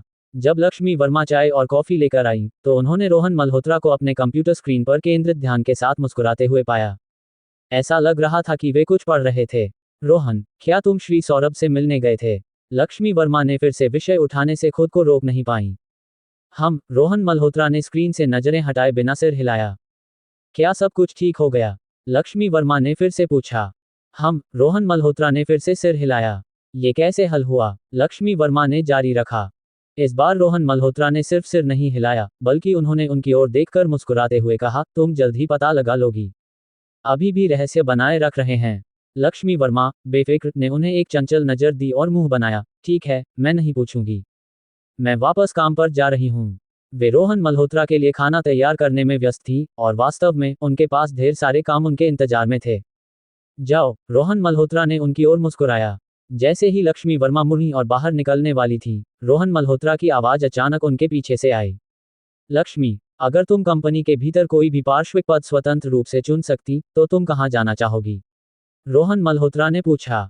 लक्ष्मी वर्मा रुक गईं, फिर मुस्कुराईं। ये कैसे संभव हो सकता है? कंपनी उनका पारिवारिक संपत्ति नहीं है और वे अभी भी उम्मीद करती हैं कि वे जहां चाहें वहां जा सकें। हालांकि लक्ष्मी वर्मा ने सिर घुमाया, चुपके से रोहन मल्होत्रा की ओर देखा, मुस्कुराई और धीरे से कहा, तुम्हारी सहायक बनने के लिए। अल्पविराम। ये लड़की। लक्ष्मी वर्मा के जाने के बाद रोहन मल्होत्रा अभी भी मुस्कुराए, दरवाजे की ओर कुछ देर तक देखते रहे, फिर अपना ध्यान कंप्यूटर स्क्रीन पर वापस ले आए। इसमें 2 ड्राफ्ट नोटिफिकेशन थे। थोड़ी देर पहले सौरभ चटर्जी ने उन्हें भेजे थे, उनसे इन्हें देखने के लिए कहा था। सामग्री उस बारे में थी जो रोहन मल्होत्रा ने हाल ही में सौरभ चटर्जी के साथ चर्चा की थी, कि वे 2 विभागों के प्रबंधन अधिकार वापस करेंगे और नई नीति स्वैच्छिक नौकरी स्थानांतरण आवेदन प्रणाली कर्मचारी संस्करण की पूरी जिम्मेदारी लेंगे। ओएस सिस्टम ने एक बीपिंग अलर्ट उत्सर्जित किया। सौरभ चटर्जी ने एक संदेश भेजा, श्री रोहन, देखें कि क्या कुछ समायोजित करने की जरूरत है। एक बार अंतिम रूप देने के बाद मैं इसे आज घोषित कर दूंगा। सौरभ चटर्जी कुछ अधीर लग रहे थे। रोहन मल्होत्रा ने मुस्कुराया, दोनों हाथ कीबोर्ड पर रखे और निपुणता से एक पंक्ति टाइप की। श्री सौरभ, मैंने इसे देख लिया है, सब कुछ सही है। मुझे कंपनी के लिए फिर से योगदान करने का यह अवसर देने के लिए धन्यवाद। पंक्तियों के बीच रोहन मल्होत्रा की वास्तविक भावनाएं झलक रही थीं। वास्तव में, हालांकि, उनके मुंह का कोना एक संतुष्ट मुस्कान में मुड़ा हुआ था। एंटर दबाने के बाद संदेश भेजा गया और सौरभ चटर्जी ने एक संतुष्ट इमोजी वापस भेजा। यह मामला तय हो गया। इस बीच प्रशासन विभाग के निदेशक के कार्यालय में गौतम दास प्रशासन निदेशक को कटघरे में खड़ा कर रहे थे, एक प्रशासनिक दंड को रद्द करने की जिद कर रहे थे। पुराना जैन, मैंने आवेदन जमा कर दिया है। जो कुछ भी समझाने की जरूरत थी समझा दिया, जो कुछ भी स्पष्ट करने की जरूरत थी स्पष्ट कर दिया। अगर तुम अभी भी नहीं समझे तो मैं अब तुम्हारे सामने स्पष्ट और सादे ढंग से समझा सकता हूँ। तुम और कितना चाहते हो? बाकी सब इंतजार कर सकता है, लेकिन यह मामला वाकई में देरी नहीं कर सकता। मैं तुमसे विनती कर रहा हूँ, क्या तुम मेरे लिए ये कर सकते हो? पुराना गौतम, थोड़ा और इंतजार करो। हाँ। प्रशासन निदेशक बस यही एक विनती दोहराते रहे। गौतम दास बेचैन हो रहे थे। हमारा हमेशा अच्छा रिश्ता रहा है। मैं तुमसे लगभग 1 घंटे से बात कर रहा हूँ, मेरा गला सूख गया है, मेरा मुंह लगभग धुआं छोड़ रहा है। इंतजार, मुझे इंतजार के साथ टाल मत करो, मैं और इंतजार नहीं कर सकता। गौतम दास ने हंगामा मचाया। प्रशासन निदेशक हंसी और आंसुओं के बीच फंस गए। ये गौतम दास पूरी तरह से बेचैन हो गए थे, अपनी सुध बुध खो बैठे थे। क्या ये स्पष्ट नहीं था कि यहाँ क्या हो रहा था? क्या ये निदेशक स्वयं था जो इसे लटकाना चाहता था? क्या तुम वाकई में मूर्ख हो या सिर्फ दिखावा कर रहे हो? आमतौर पर प्रशासन निदेशक का गौतम दास के साथ अच्छा रिश्ता था और आखिरकार वह खुद को रोक नहीं पाया। अपनी आवाज धीमी करके बोला, यह मामला मुझसे कहने का कोई फायदा नहीं। तुम्हारा विभाग श्री रोहन के अधीन है। मेरे लिए व्यक्तिगत रूप से क्या मैं इस तरह के छोटे मोटे मुद्दे पर तुम्हें परेशान करने की हिम्मत करूंगा? ये तो बाघ की मूंछ खींचने जैसा है। भले ही मेरे पास हिम्मत हो, मैं हिम्मत नहीं करूंगा। सभी जानते हैं कि श्री रोहन अपने लोगों की रक्षा करते हैं। क्या मैंने लक्ष्मण बंसल के साथ क्या हुआ नहीं देखा? तुम्हारा विभाग और वह न्यू मीडिया विभाग, इसके चल रहे सभी मुद्दों के साथ तुम्हें समझ नहीं आता कि क्या हो रहा है। यह ऊपर से है, अगर तुम इसे हल करना चाहते हो तो उनके पास जाओ। प्रशासन निदेशक ने अपनी उंगली छत की ओर इशारा किया, उस मंजिल की ओर जहां सौरभ चटर्जी का कार्यालय था। क्या मुझे नहीं पता? क्या तुम्हें लगता है कि मेरी हिम्मत है कि मैं उनके पास जाऊं? मैं तो सिर्फ तुम्हारे पास हिम्मत कर सकता हूं। गौतम दास ने नाराज होकर जवाब दिया, ऐसा नहीं है कि मुझे समझ नहीं आता, ये तुम हो जो समझ नहीं रहे। इतना लंबा समय तक बहस करने से मैं तुम्हें बता रहा हूं, सतह पर यह नियमों के अनुरूप नहीं है, लेकिन इसके पीछे और भी कुछ है। अगर तुम जानते तो बिना उंगली उठाए तुम एक जगह छोड़ सकते थे, बस इतना कि हम जारी रख सकें। क्या ये काफी नहीं है? तो ये था तुम्हारा मकसद? प्रशासन निदेशक को हंसी भी आई और गुस्सा भी। गौतम दास से मुश्किल से विश्वास में लेते हुए, पुराना गौतम, ऐसा नहीं है कि मैं तुम्हारी मदद नहीं करना चाहता। क्या तुम्हें लगता है कि बड़ा बॉस मूर्ख है? वे तुम्हारी छोटी मोटी चालों को 1 मिनट में भांप लेंगे और फिर मुझे ही बाहर का रास्ता दिखाया जाएगा। नहीं, इस पर कोई बातचीत नहीं हो सकती। हाय, मुझे अभी भी तुमसे बात करनी है। गौतम दास ने पूरी कोशिश की, उसे परेशान करके मार डालने के लिए तैयार। प्रशासन निदेशक के कंप्यूटर ने एक बीपिंग ध्वनि की और वह वापस जांचने गया। मेरा समय बर्बाद करना बंद करो, मेरे पास और भी बहुत सारे मामले हैं जिनका ध्यान रखना है। देखो, श्री सौरभ ने एक और नोटिफिकेशन भेजा है। प्रशासन निदेशक ने स्क्रीन पर एक नज़र डाली और अचानक स्तब्ध रह गए, उनकी आंखें चौड़ी और मुंह खुला हुआ। तुमने बात करना क्यों बंद कर दिया? अब मूर्ख बनने का नाटक कर रहे हो? क्या नोटिफिकेशन है? गौतम दास ने एक नज़र डाली और एक पल में वे भी स्तब्ध रह गए। कमबख्त! दोनों निदेशकों ने एक साथ गाली दी। ये वाकई में एक चौंकाने वाली खबर थी। अध्याय 390, मैं बस तुम्हारा सहायक बनना चाहती हूँ _1। लक्ष्मी वर्मा न्यू मीडिया विभाग के कर्मचारी क्षेत्र में थी, एक के बाद एक अनुरोध ले रही थीं और काम को व्यवस्थित रूप से संभाल रही थीं। वे रोहन मल्होत्रा की कार्यकारी सहायक थीं। रोहन मल्होत्रा के दरवाजा बंद अवधि के दौरान वे विभिन्न मामलों को संभालने के लिए जिम्मेदार थीं। अब लक्ष्मी वर्मा इस हद तक विकसित हो चुकी थीं कि वे सभी प्रबंधकों की प्रशंसा अर्जित करती थीं, सभी मामलों के लिए सबसे कम समय में उचित जवाब देने में सक्षम थीं। यहाँ तक कि इस व्यापक अशांति के दौर में कई अनुभवी प्रबंधक कुछ हद तक घबराए हुए थे, लेकिन वे शांत और अडिग रहीं। केवल इस संयम के आधार पर लक्ष्मी वर्मा वास्तव में उपसहायक होने की हकदार थीं। इस समय न्यू मीडिया विभाग को कई अन्य विभागों से मुश्किलें का सामना करना पड़ रहा था, लेकिन लक्ष्मी वर्मा वैकल्पिक रास्ते खोजने में सक्षम थी ताकि चीजें चलती रहें, भले ही मुश्किल से, फिर भी प्रगति कर रही थी जो सभी विभाग कर्मचारियों को प्रभावित करती थी। जब लक्ष्मी वर्मा एक समस्या को संभाल रही थी, तभी उन्हें अचानक किसी के लापरवाही से चिल्लाने की आवाज सुनाई दी, हटो, सब लोग रास्ते से हटो। कार्यालय क्षेत्र में इस तरह का शोर मचाना पूरी तरह से अनुचित था। खासकर ऐसे समय में, जब लोगों के दिल पहले से ही अशांत थे, ऐसा शोर सभी के काम में बाधा डाल रहा था। लक्ष्मी वर्मा का चेहरा अंधेरा पड़ गया, उनकी आंखों में तीक्ष्णता और गुस्सा चमक रहा था। वे भौहें सिकोड़कर उस ओर देखने लगी और उस व्यक्ति को डांटने वाली थी, तभी उन्होंने अचानक देखा कि वह कौन था। लक्ष्मी वर्मा स्तब्ध रह गईं। वह व्यक्ति जो हवा की तरह दौड़ता हुआ आ रहा था, जोर जोर से चिल्ला रहा था, वह गौतम दास था। फिल्म और टेलीविजन विभाग का सम्मानित प्रमुख, जो हमेशा इतना स्थिर रहता था, अब एक पागल की तरह दिख रहा था, दौड़ता हुआ और पूरी तरह से अपनी छवि की परवाह नहीं कर रहा था। क्या हो सकता था? कोई दुर्घटना हो गई है। लक्ष्मी वर्मा चौंक गईं और जल्दी से अपने चारों ओर की भीड़ को छोड़कर तेजी से आगे बढ़ीं और उसका सामना करने के लिए। गौतम दास यहां तक पूरी तरह दौड़कर आए थे, उनका चेहरा घबराहट और चिंता से भरा हुआ था, पसीने से तर। प्रशासन विभाग से न्यू मीडिया विभाग तक लिफ्ट लेने के अलावा वे पूरी तरह दौड़े थे।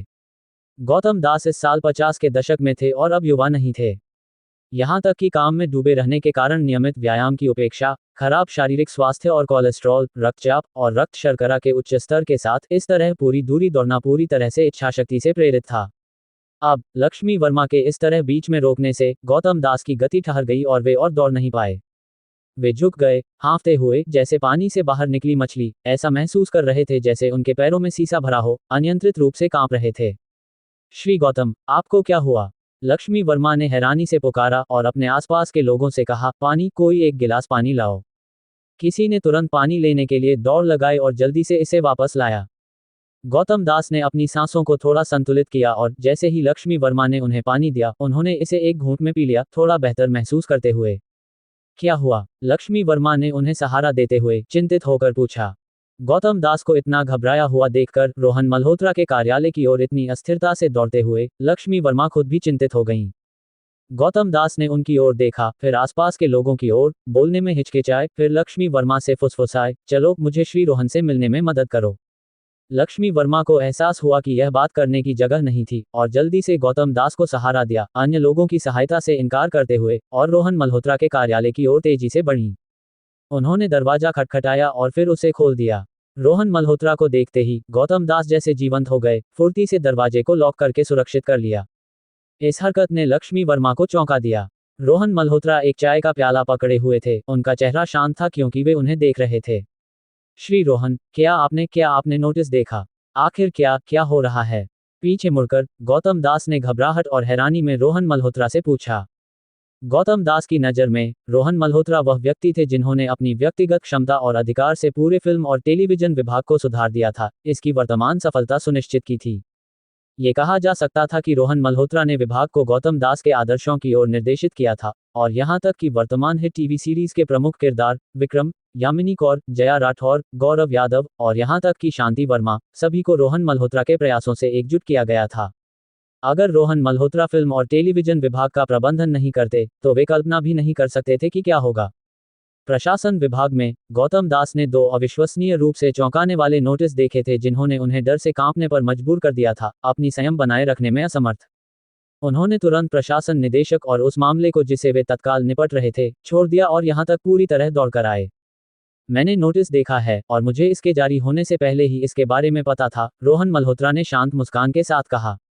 क्योंकि यह मैंने ही श्री सौरभ को प्रस्तावित किया था। क्या? गौतम दास ने चिल्लाया, उनका शरीर डगमगाया, लगभग जमीन पर गिर पड़ा। आखिर यह क्या है? कौन सा नोटिस? लक्ष्मी वर्मा ने हैरानी में पूछा। उन्हें तेजी से यह एहसास हो रहा था कि कुछ बहुत गलत था। श्री रोहन फिल्म और टेलीविजन विभाग और न्यू मीडिया विभाग के प्रबंधन अधिकार कंपनी को वापस करने जा रहे हैं। गौतम दास ने कुछ कठिनाई के साथ कहा। क्या? लक्ष्मी वर्मा की आंखें अविश्वास में चौड़ी हो गईं। रोहन मल्होत्रा शक्ति छोड़ रहे थे, इसका मतलब था कि वे सौरभ चटर्जी और चंद्र प्रकाश के साथ समझौता कर रहे थे। हालांकि वे बहुत अनिच्छा से ऐसा सोचना चाहती थी, लेकिन तथ्य ऐसा ही लग रहा था। रोहन, लक्ष्मी वर्मा ने अविश्वास में रोहन मल्होत्रा की ओर देखा।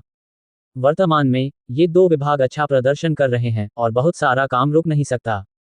अगर यह मेरे हाथों में रहता है तो मुझे डर है कि और भी मुश्किलें होंगी।